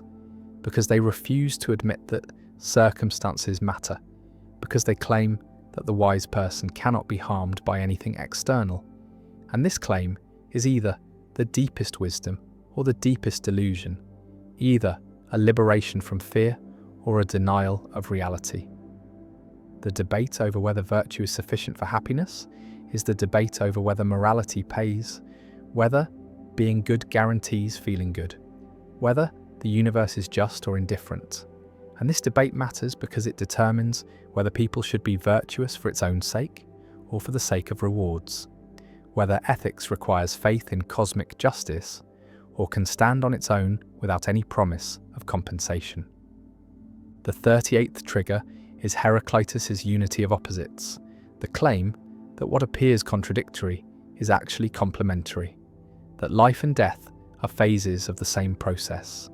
that hot and cold are not enemies but points on a continuum, that the path up and the path down are the same path viewed from different positions. Heraclitus believed that opposition creates tension and tension creates stability, that harmony is not the absence of conflict but the balance of forces pulling against each other, that the cosmos itself is structured like a lyre whose music depends on strings pulled tight in opposite directions. Modern logic rejects this, insists on the law of non-contradiction, the principle that nothing can be both true and false in the same respect at the same time,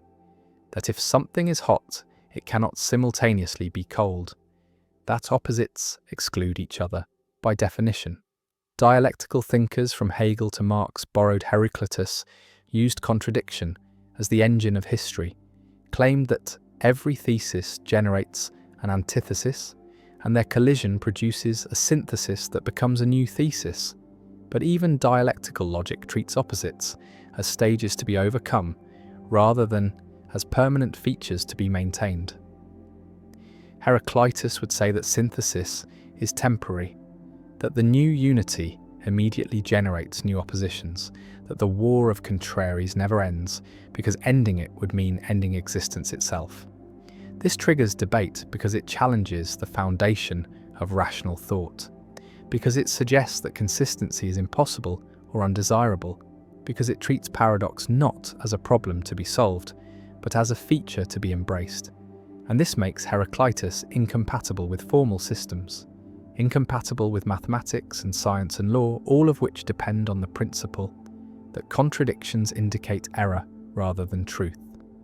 The debate over whether opposites can coexist is the debate over whether reality is logical, or whether logic is a simplification that distorts reality, whether the map should match the territory, or whether the territory is too complex to be mapped.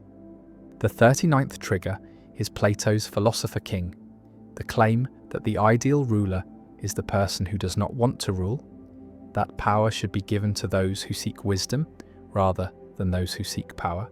that the only legitimate government is one where the wise are compelled to govern despite their preference for contemplation. Plato believed that most people who desire political office desire it for the wrong reasons, for wealth or fame,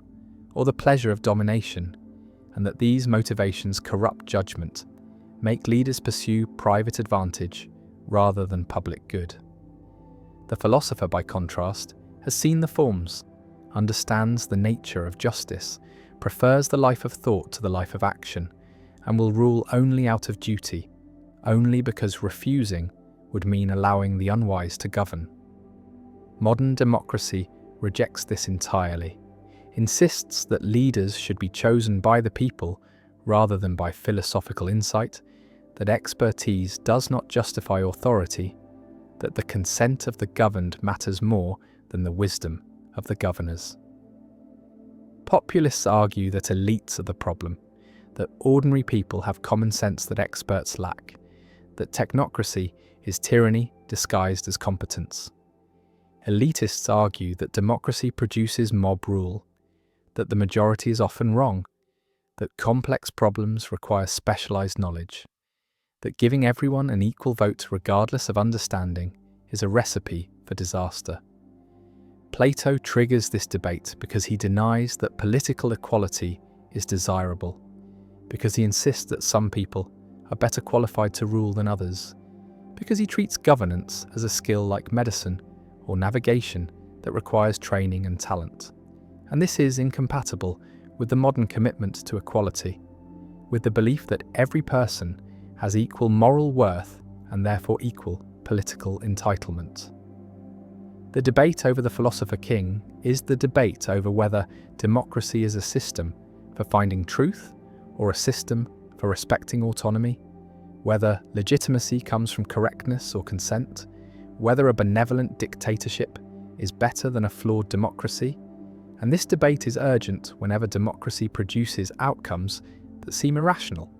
whenever the majority chooses leaders who are manifestly incompetent or cruel,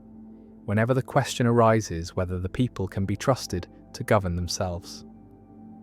The 40th trigger is Aristotle's doctrine of the mean as context dependent, the claim that there is no universal formula for virtue,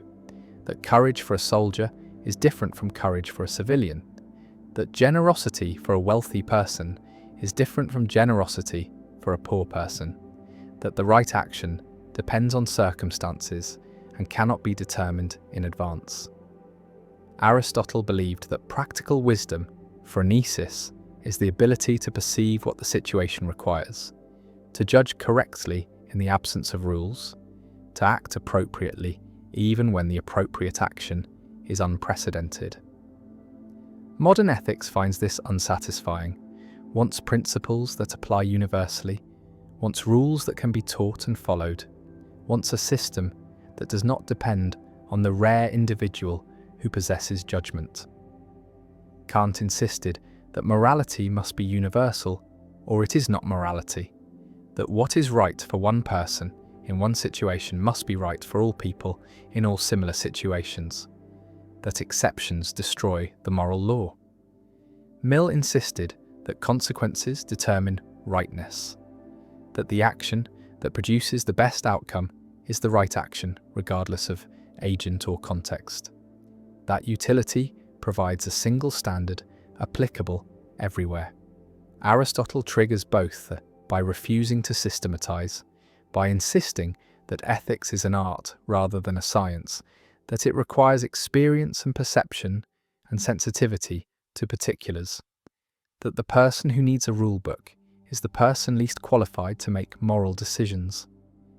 This makes Aristotelian ethics useless for institutions that must train large numbers of people to make consistent decisions, useless for legal systems that must apply the same standards to everyone,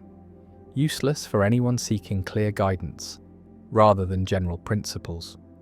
The debate over whether ethics is universal or particular is the debate over whether morality can be codified,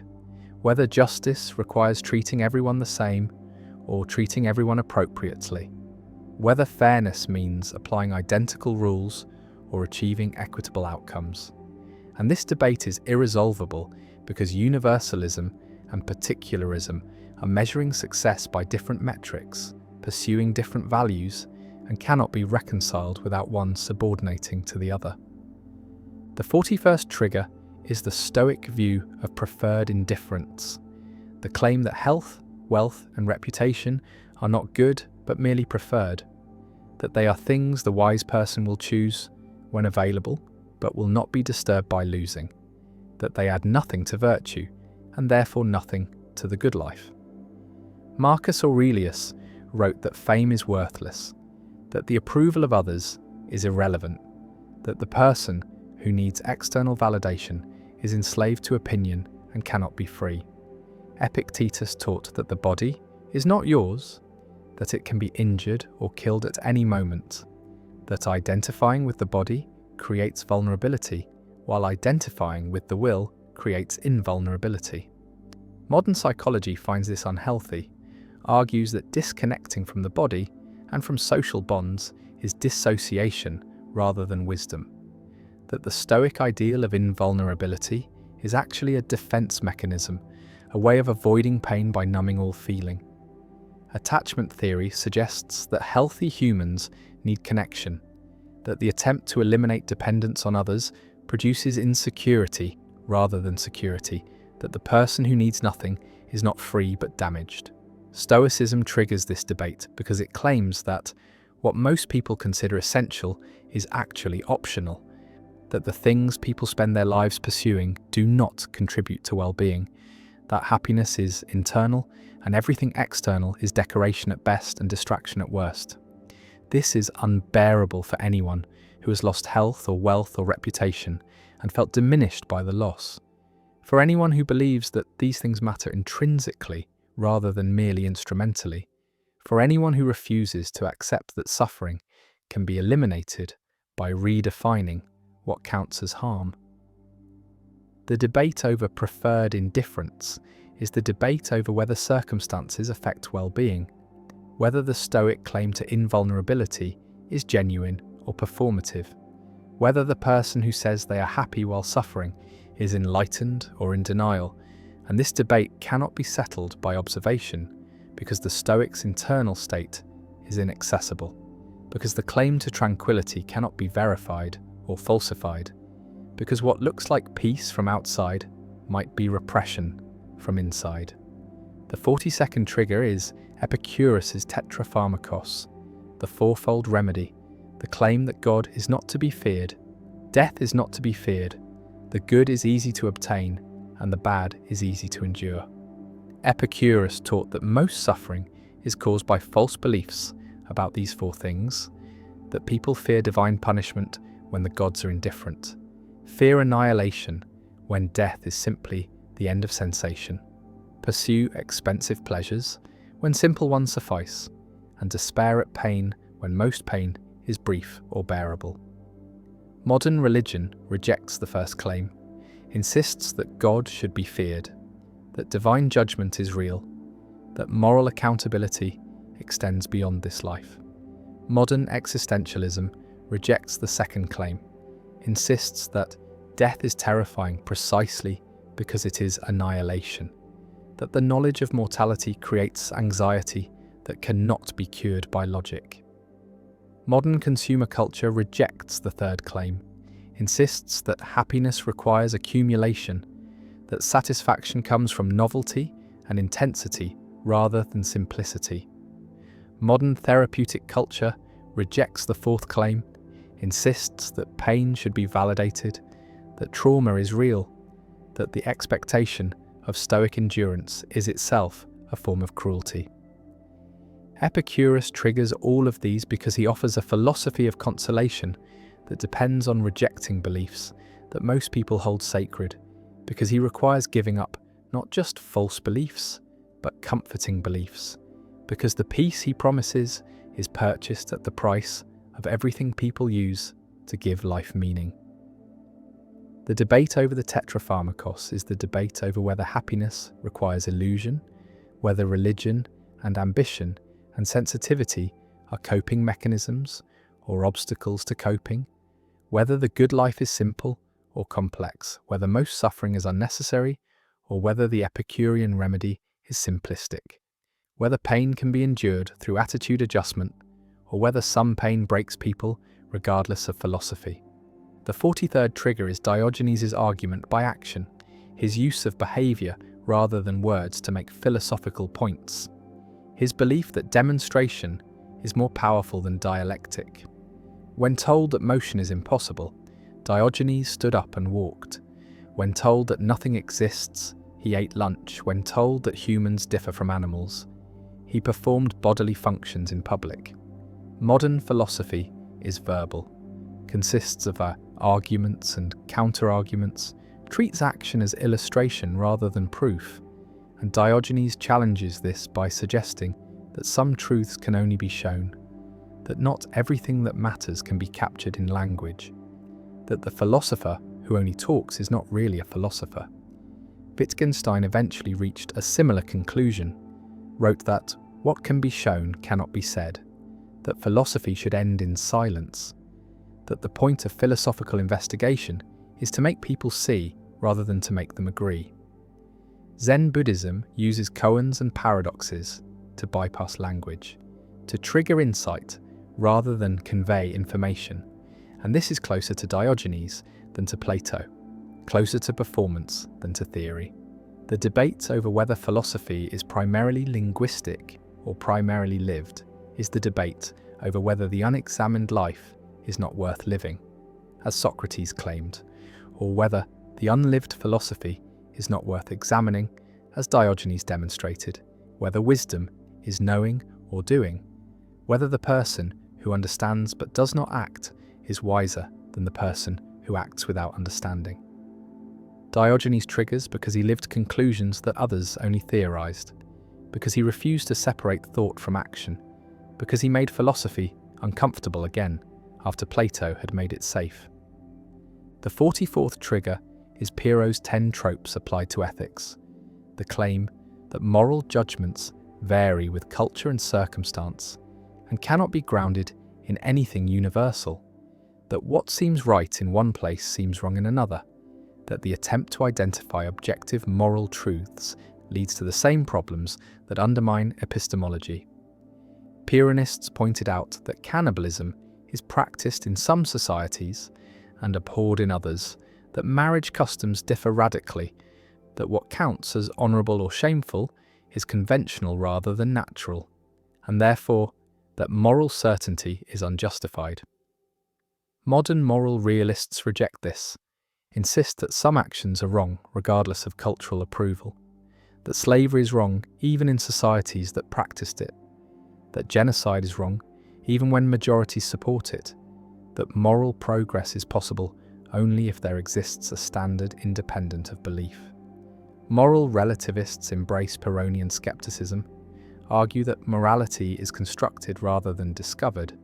that different cultures have different values, and no neutral position exists from which to judge between them. The debate over moral skepticism is the debate over whether disagreement indicates error or diversity, whether the fact that cultures differ proves that morality is subjective,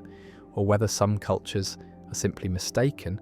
whether tolerance requires accepting all moral systems as equally valid, or whether it requires recognizing universal human rights while allowing variation in implementation. Pyrrho triggers this because he extends skepticism beyond knowledge into values, because he suggests that the confident belief in right and wrong is as unjustified as confident belief about anything else,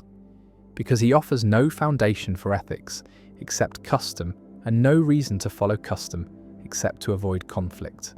And this makes morality fragile, makes it dependent on agreement rather than grounded in reality, makes the person who violates norms merely different rather than wrong. The 45th trigger is Heraclitus' claim that the waking have one world in common, but the sleeping turn aside each into their own private worlds, that shared reality requires shared perception, but that most people are asleep, lost in private fantasies, mistaking their own thoughts for truth. Heraclitus believed that most humans live as if they had private understanding, as if their own perspective were sufficient, as if other people were wrong simply for disagreeing, and that this is the root of conflict and confusion. Modern epistemology struggles with this, tries to explain how communication is possible if everyone has private experience, how language can convey meaning if words refer to internal states that differ from person to person, how knowledge can be shared if observation is filtered through individual psychology. Solipsism is the extreme version of this problem, the claim that only one's own mind is certain to exist, that other people might be illusions, that shared reality might be projection. Heraclitus would reject solipsism, but would agree that most people might as well be solipsists given how they behave, given how rarely they question their own assumptions, how seldom they genuinely try to understand perspectives that differ from their own.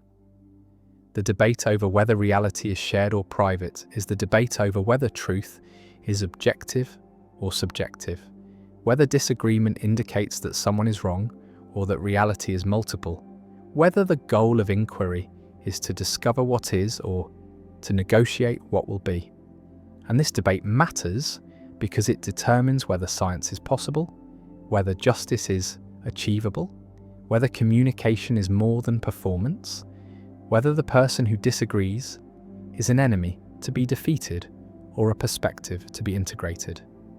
The 46th trigger is Aristotle's teleology,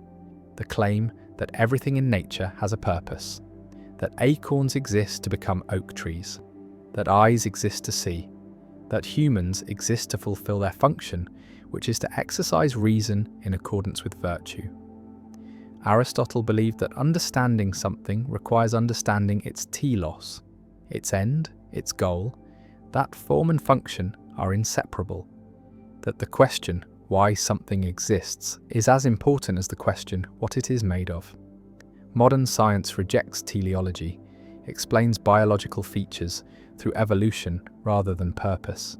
treats adaptations as accidents preserved by selection rather than designs pursuing goals, insists that nature has no intentions, no plans, no ends toward which it strives. Darwin replaced Aristotelian teleology with mechanical causation, showed that complexity can emerge from blind processes, that apparent design does not require a designer, that function follows from survival rather than purpose. But teleological language persists. Biologists still say that hearts exist to pump blood, that camouflage exists to avoid predators, and this language suggests that purpose remains useful even if it is technically false, that thinking in terms of goals helps understanding even when goals are fictions. Aristotle triggers debate because he built his entire philosophy on teleology, derived ethics from human function, argued that the good life is the life that fulfills human nature, and if teleology is false, then Aristotelian ethics collapses. Then there is no natural purpose to fulfill, no essence to actualize, no objective standard for flourishing. The debate over teleology is the debate over whether the universe is meaningful or indifferent, whether things happen for reasons or merely because of causes, whether human life has a point or is simply a phenomenon. And this debate determines whether morality is grounded in nature or invented by culture, whether values are discovered or constructed, whether nihilism is the logical conclusion of rejecting purpose, or whether meaning can survive without it. The 47th trigger is the Stoic concept of oikeiosis, the natural affection that begins with self-preservation, expands to care for family, extends to community, and ideally encompasses all of humanity and even the cosmos itself. The Stoics believed that moral development is the process of expanding the circle of concern, of recognizing that all rational beings are kin, that the proper attitude toward strangers is the same as the attitude toward family because reason connects everyone, because the logos that orders the universe flows through every mind. Modern psychology questions whether this expansion is natural or forced, whether people genuinely care about distant strangers or merely pretend to because culture demands it, whether abstract love of humanity is emotionally possible or only intellectually endorsed. Evolutionary psychology suggests that tribalism is natural, that humans evolved to favour kin and in-group members, that cooperation with strangers is fragile and requires institutions to sustain, that the Stoic ideal of universal love contradicts human nature. Communitarians argue that particular attachments are not obstacles to be overcome, but goods to be preserved, that the person who loves everyone equally loves no one particularly, that diluting affection across humanity weakens the bonds that make life meaningful. Cosmopolitans defend the Stoic ideal, argue that moral consideration should not stop at arbitrary boundaries, that nationalism is tribalism scaled up, that the fact that evolution produced parochialism does not justify it. The debate over oikeiosis is the debate over whether morality should follow nature or transcend it, whether humans can be trained to care about strangers as much as family, or whether such training produces hypocrisy rather than virtue, whether the goal is expanding empathy or acknowledging its limits. And this debate shapes immigration policy, foreign aid, humanitarian intervention, every question that involves weighing the interests of insiders against outsiders. The 48th trigger is Epicurus' swerve, the Kleinemann, the claim that atoms occasionally deviate from their trajectories without cause, that randomness exists at the foundation of reality, that determinism is false and free will is therefore possible. Epicurus needed the swerve to explain how choice could exist in a materialist universe, how human agency could be real if everything is atoms obeying laws, how responsibility could be coherent if every action is the inevitable consequence of prior causes. Modern physics discovered quantum indeterminacy, found that particles do behave probabilistically rather than deterministically at small scales, but this does not obviously help with free will, because randomness is not the same as agency, because a choice that is random is no more free than a choice that is determined, because what is needed is not merely uncaused events, but events caused by the self. Compatibilists argue that free will does not require indeterminism, that freedom is compatible with determinism as long as actions flow from desires rather than from external coercion, that the relevant distinction is not between caused and uncaused, but between internally caused and externally caused. Libertarians about free will argue that genuine agency requires the ability to have done otherwise, that compatibilism redefines freedom into something unrecognizable, that people are not truly responsible unless their choices are genuinely open. Epicurus triggers this debate because he tried to ground freedom in physics, because he claimed that randomness at the atomic level creates possibility at the human level, and this move is either brilliant or confused, either a solution to the problem of determinism or a distraction that replaces one kind of unfreedom with another. The debate over the swerve is the debate over what freedom means, whether it requires indeterminism or merely self-determination, whether randomness is better than causation, or whether both are incompatible with responsibility, whether the universe allows for agency, or whether agency is an illusion that humans tell themselves to make sense of the feeling of choice. The 49th trigger is Diogenes' cosmopolitanism, his claim to be a citizen of the world rather than of Athens, his rejection of all local loyalties in favour of universal humanity. Diogenes believed that cities and nations are artificial, that the boundaries between peoples are conventions that serve no purpose except to justify violence and exclusion, that the person who identifies with a particular place is limiting themselves unnecessarily. Stoics adopted this idea, made it central to their ethics, but softened it by arguing that one can have local attachments while recognizing universal obligations, that being a citizen of the world does not require abandoning citizenship in a city. Diogenes took it further, refused to participate in civic life, refused to recognize any authority except reason, refused to respect customs that he found irrational. Modern nationalism sees this as treason, as a betrayal of the community that makes individual life possible, as ingratitude toward ancestors who built the institutions that provide security and prosperity. Patriots argue that particular loyalties are necessary, that love of country motivates sacrifice, that cosmopolitanism is a luxury afforded by borders that others defend. Globalists embrace Diogenes, argue that national borders are obsolete, that global problems require global solutions, that humanity is the only meaningful political unit in an interconnected world. The debate over cosmopolitanism is the debate over whether identity should be local or universal, whether obligations are stronger to those nearby or equal to all, whether the nation-state is a necessary evil or an unnecessary one, whether Diogenes was ahead of his time or disconnected from reality, whether the future belongs to citizens of particular places or citizens of the world. And this debate intensifies with every refugee crisis, every international conflict, every attempt to balance sovereignty with humanitarian concern.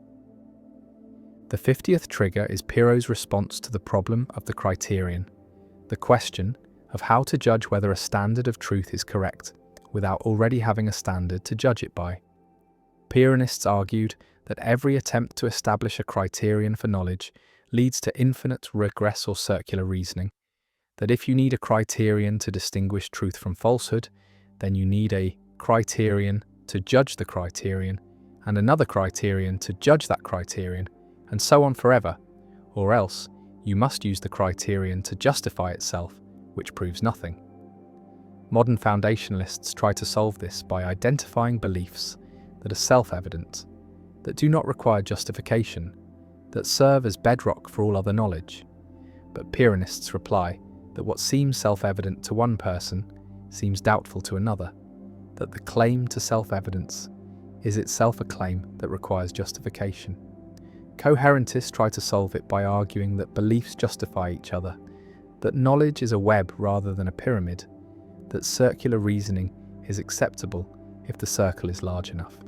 But Pyrrhonists reply that this makes truth a matter of internal consistency rather than correspondence to reality, that a coherent delusion is still a delusion. Pragmatists try to solve it by replacing truth with usefulness, by judging beliefs according to their consequences rather than their accuracy. But Pyrrhonists reply that this changes the subject, that useful beliefs are not the same as true beliefs, that you cannot escape the problem of the criterion by abandoning the pursuit of truth. The debate over the criterion is the debate over whether knowledge is possible, whether skepticism is self-refuting or invincible, whether the attempt to ground belief in something certain is necessary or futile. And this debate matters because it determines whether philosophy can achieve its goal, whether science can claim objectivity, whether disagreement can be resolved through reason or only through power. The 51st trigger is Heraclitus' hidden harmony, the claim that the deepest truths are invisible, that what appears on the surface is misleading, that understanding requires looking beneath, that the obvious is usually wrong. Heraclitus wrote in fragments, in riddles, in deliberately obscure language, and when asked why he did not write more clearly, he replied that people who do not deserve understanding will not achieve it through clarity,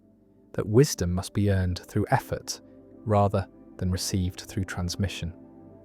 Modern philosophy values clarity, treats obscurity as a defect, insists that if something cannot be said clearly, it cannot be understood clearly, that the purpose of philosophy is to make things plain rather than to make them mysterious. Analytic philosophers see Heraclitus as a cautionary tale, an example of how obscurity can be mistaken for profundity, how vagueness can masquerade as depth. Continental philosophers are more sympathetic, argue that some truths resist clear expression, that language is inadequate for certain insights, that poetry and paradox are sometimes necessary to gesture toward what cannot be said directly. Wittgenstein tried to split the difference, argued that philosophy should clarify what can be clarified and remain silent about what cannot, that the limits of language are the limits of thought, that some things can be shown but not said.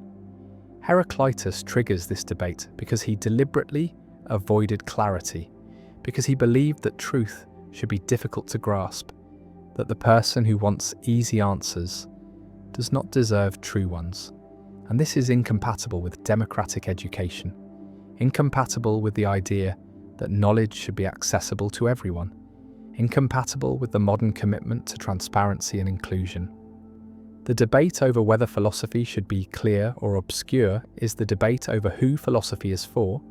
whether it is an elite practice for the few or a public resource for the many, whether difficulty indicates depth or confusion, whether the reader who does not understand should blame the writer or themselves. The 52nd trigger is Plato's noble lie, the claim that a just society requires myths, that people need stories to bind them together, that truth is not always conducive to stability, that rulers must sometimes deceive for the common good. Plato imagined a city where citizens are told they have gold, silver, or bronze souls, that this determines their role in society, that the hierarchy is natural rather than constructed, and he admitted that this is a lie, but argued that it is a necessary lie, that people will accept their station if they believe it is fated rather than imposed. Modern liberal democracies reject the noble lie, insist on transparency, on the right of citizens to know the truth, on the principle that legitimate authority requires informed consent rather than manipulation. But every society has myths, founding stories that are not literally true, but serve to create identity and loyalty. And the question is whether these myths are noble lies or whether they are something else, whether the difference between a useful fiction and a harmful deception is a matter of intention or outcome. Conspiracy theorists see noble lies everywhere, suspect that governments and institutions hide the truth for their own benefit rather than for the common good, that what authorities call necessary falsehoods are actually betrayals. Politicians and leaders claim that some information must be classified, that full transparency would cause panic or aid enemies, that the public cannot handle certain truths. And this is Plato's argument repackaged, the claim that lying is sometimes justified, that those who know better must protect those who do not. The debate over the noble lie is the debate over whether paternalism is legitimate, whether elites should be trusted to deceive for the right reasons, whether any lie can be noble, or whether all lies corrupt both liar and deceived, whether societies are held together by shared truths or shared fictions. And this debate is urgent in an age of misinformation where everyone accuses everyone else of lying while claiming their own narratives are necessary. The 53rd trigger is Aristotle's natural inequality, his claim that people are born with different capacities, that some are naturally suited to rule and others to be ruled, that justice requires treating unequals unequally rather than imposing artificial equality. Aristotle applied this not only to the slave question, but to gender, arguing that men are naturally suited to public life and women to household management. That reason is distributed unequally. That political equality contradicts natural hierarchy. Modern egalitarianism rejects this entirely, insists that all humans have equal moral worth regardless of ability,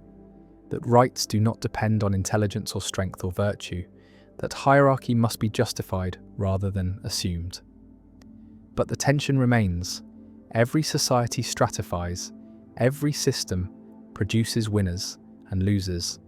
and the question is whether this reflects natural differences or social construction, whether inequality is a feature or a bug, whether meritocracy is justice or merely hierarchy with better marketing.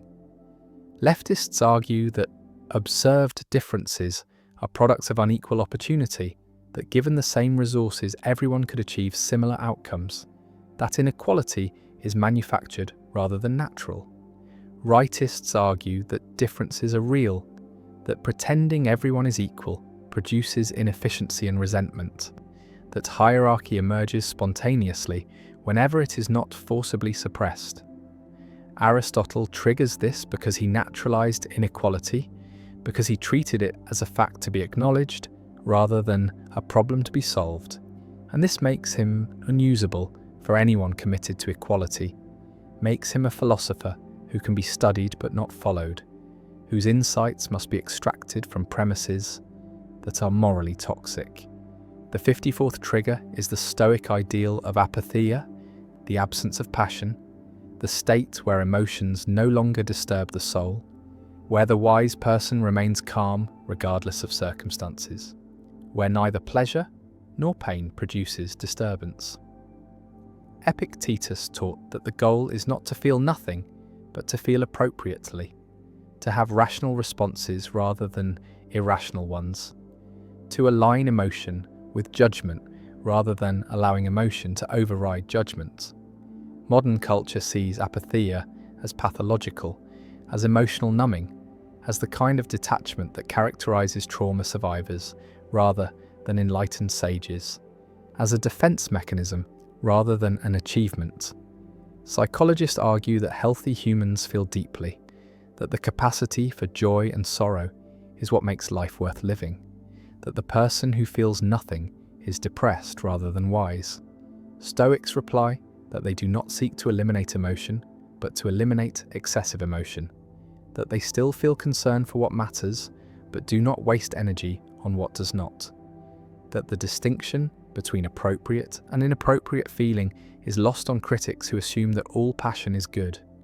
The debate over apatheia is the debate over whether feelings are trustworthy, whether the goal of life is to feel more or to feel better, whether intensity of experience correlates with quality of life,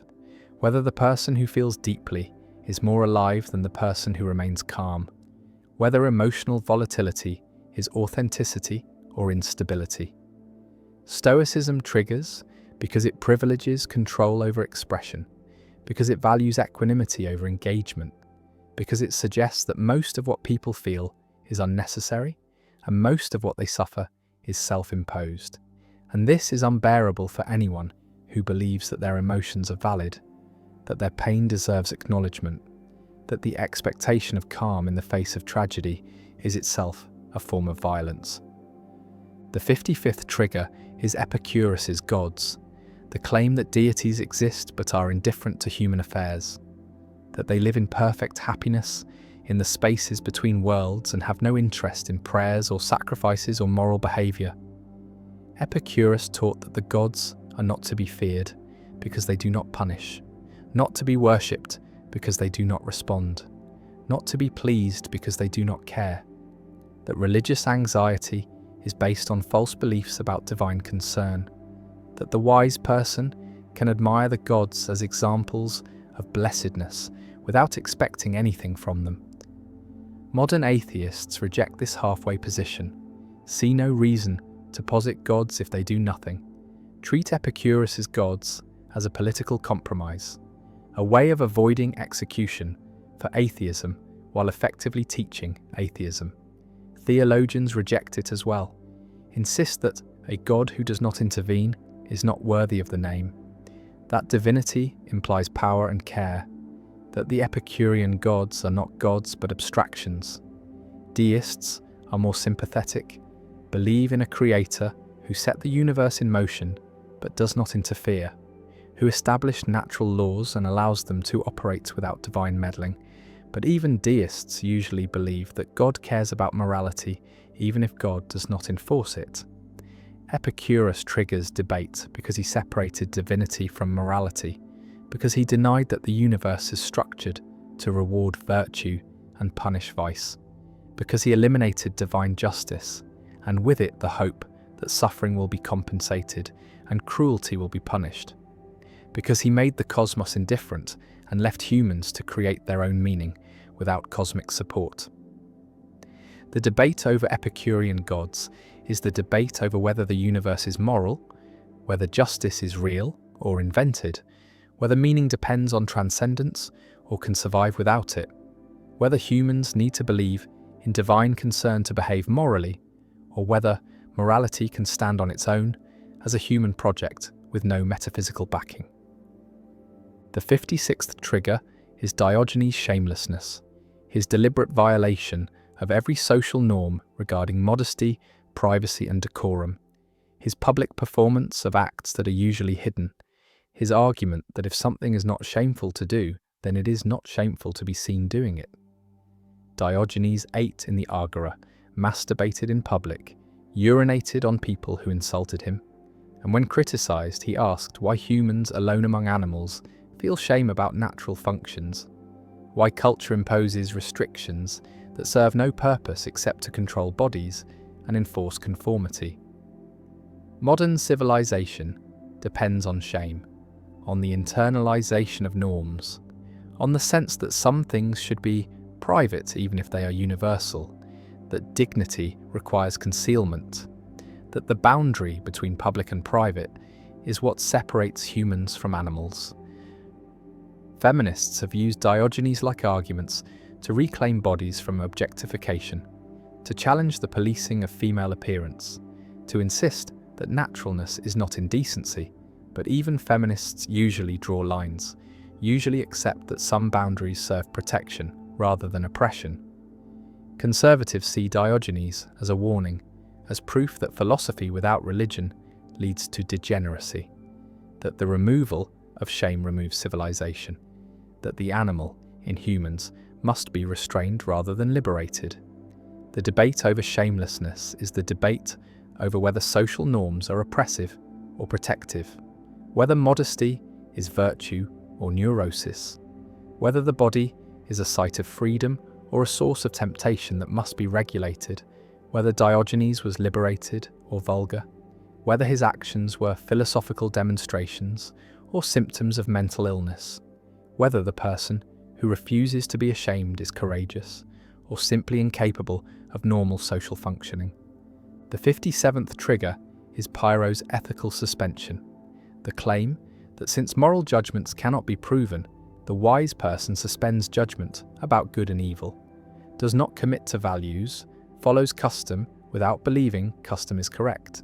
acts according to appearances without believing appearances reflect reality. Pyrrho taught that dogmatism about ethics creates suffering, that the person who insists their values are correct and opposing values are wrong creates internal conflict and external violence. That peace requires letting go of moral certainty. Modern ethics finds this intolerable, sees it as moral nihilism disguised as skepticism, as a position that makes atrocity possible. Because if nothing is truly wrong, then nothing can be condemned. Critics argue that the Pyrrhonist who suspends judgment about slavery or genocide is complicit in evil, that neutrality in the face of injustice is itself a moral failing, that skepticism about values is a luxury available only to those not threatened by oppression. Pyrrhonists reply that they do not advocate for evil, but merely refrain from claiming certainty about good, that they still prefer peace to violence, pleasure to pain,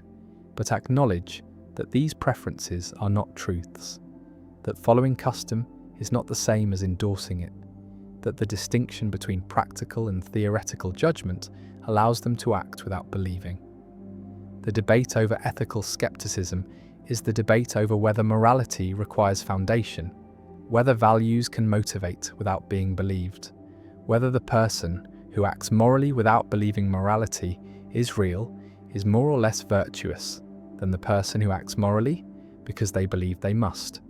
whether moral progress requires moral realism, or whether it can proceed on pragmatic grounds, whether the fight against injustice requires certainty, or whether certainty itself is dangerous, whether the confident belief in right and wrong enables resistance or enables fanaticism. The 58th trigger is Heraclitus' doctrine that wisdom is one, that despite the multiplicity of opinions and perspectives, there exists a single logos that governs everything, a rational order that the wise recognize and the foolish ignore. Heraclitus believed that most people are asleep, that they mistake their private fantasies for truth, that genuine understanding requires waking up to the shared reality that underlies appearances, that philosophy is the process of aligning individual thought with universal reason. Modern pluralism rejects this, insists that there are many ways of being right, many valid perspectives, that the search for a single truth is dogmatism dressed as philosophy, that respecting diversity requires accepting that reality itself might be multiple. Postmodernists argue that truth is constructed rather than discovered, that what counts as knowledge depends on power, that the claim to have access to universal logos is always a claim to authority, always a way of silencing alternative voices. Heraclitus would reply that the logos is not his invention, not his property, not something he owns, but something he discovered, that anyone can access it, but most people refuse to look, prefer their comfortable illusions to the difficult truth, that pluralism is just another name for confusion, another way of avoiding the demand that thought align with reality. The debate over whether wisdom is one or many is the debate over whether truth is objective or constructed, whether disagreement indicates error or diversity, whether philosophy should seek convergence or celebrate difference, whether the goal is to discover what is or to negotiate what will be. And this debate determines whether cross-cultural dialogue is possible, whether science can claim universality, whether humanity can ever agree on anything,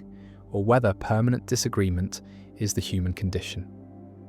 The 59th trigger is Aristotle's slavery to the passions, his claim that the person ruled by desire is not free, that freedom requires reason governing appetite, that the person who cannot resist temptation is enslaved even if no external chains bind them. Aristotle believed that self-control is the foundation of virtue, that the person who wants to do wrong is less virtuous than the person who wants to do right, even if both perform the same actions. That internal harmony matters more than external conformity. Modern libertarian thought rejects this, defines freedom as the absence of external coercion, insists that the person who follows their desires without harming others is free regardless of whether those desires are rational,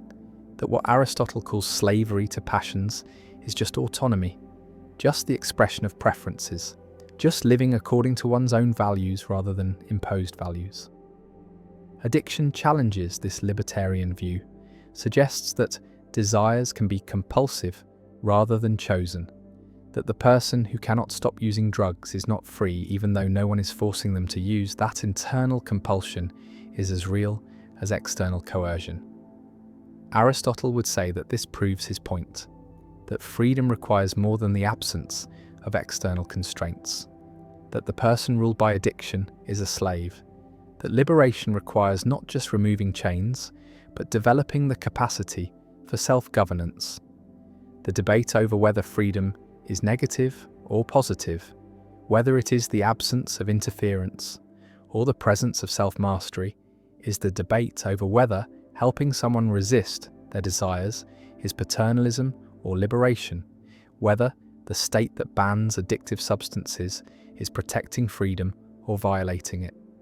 whether the person who cannot resist temptation deserves compassion or contempt, whether weakness of will is a moral failing or a medical condition, whether virtue is about what you do or about who you are. The 60th trigger is the Stoic view that externals cannot harm the soul, that injury to the body is not injury to the self, that the person who loses everything can still be virtuous and therefore still be happy. Marcus Aurelius wrote that the things which hurt instruction hurt not the man, that damage to reputation or health or property leaves the essential self untouched, that the wise person distinguishes between what they are and what they have. Modern trauma theory contradicts this, insists that external events do harm the self, that abuse changes personality, that violence damages the capacity for trust, that the Stoic claim to invulnerability denies the reality of psychological injury. Therapists argue that healing requires acknowledging harm rather than denying it,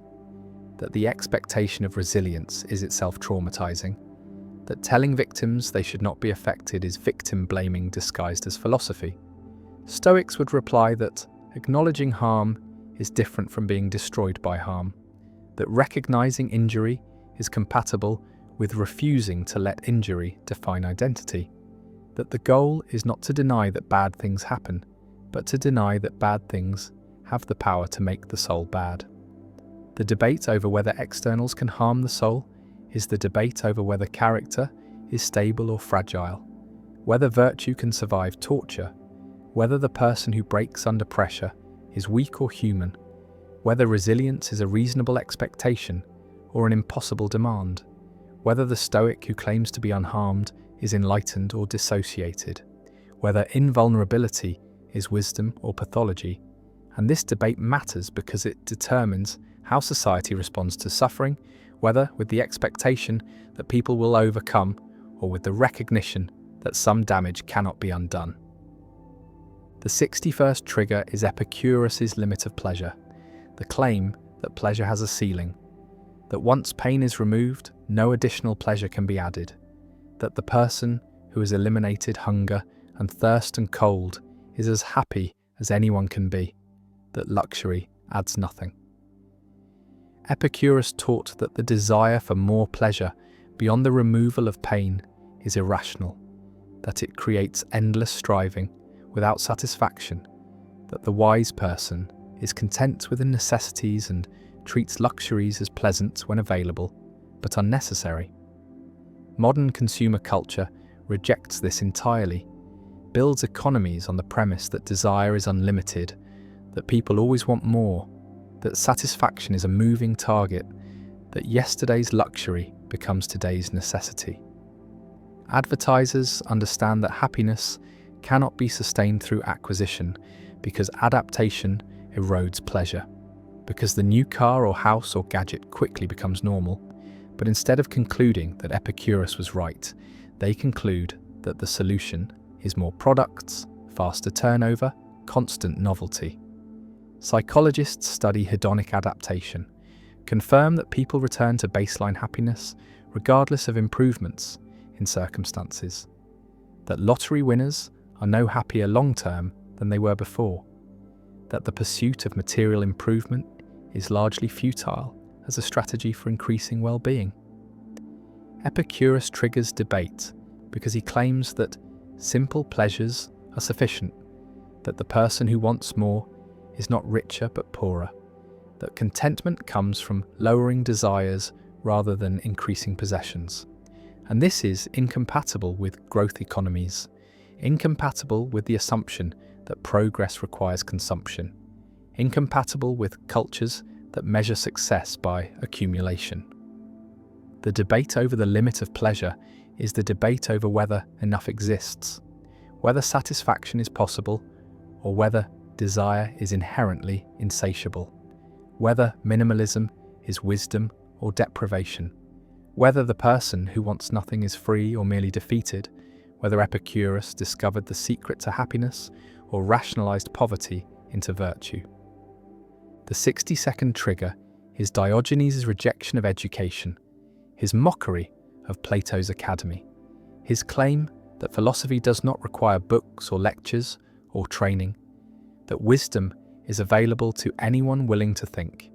that the institutions that claim to teach philosophy actually obstruct it. Diogenes had no students, wrote nothing, built no school, and when asked why he lived like a dog, he replied that dogs are wise, that they live according to nature without pretense, that humans could learn more from animals than from philosophers. Modern universities are built on the opposite assumption, on the premise that knowledge requires specialization, that philosophy is a discipline with methods and history and standards, that the person without training is likely to produce errors rather than insights. Academic philosophers see Diogenes as anti-intellectual, as someone who rejected philosophy while claiming to practice it, as a cautionary example of what happens when contempt for learning is mistaken for wisdom.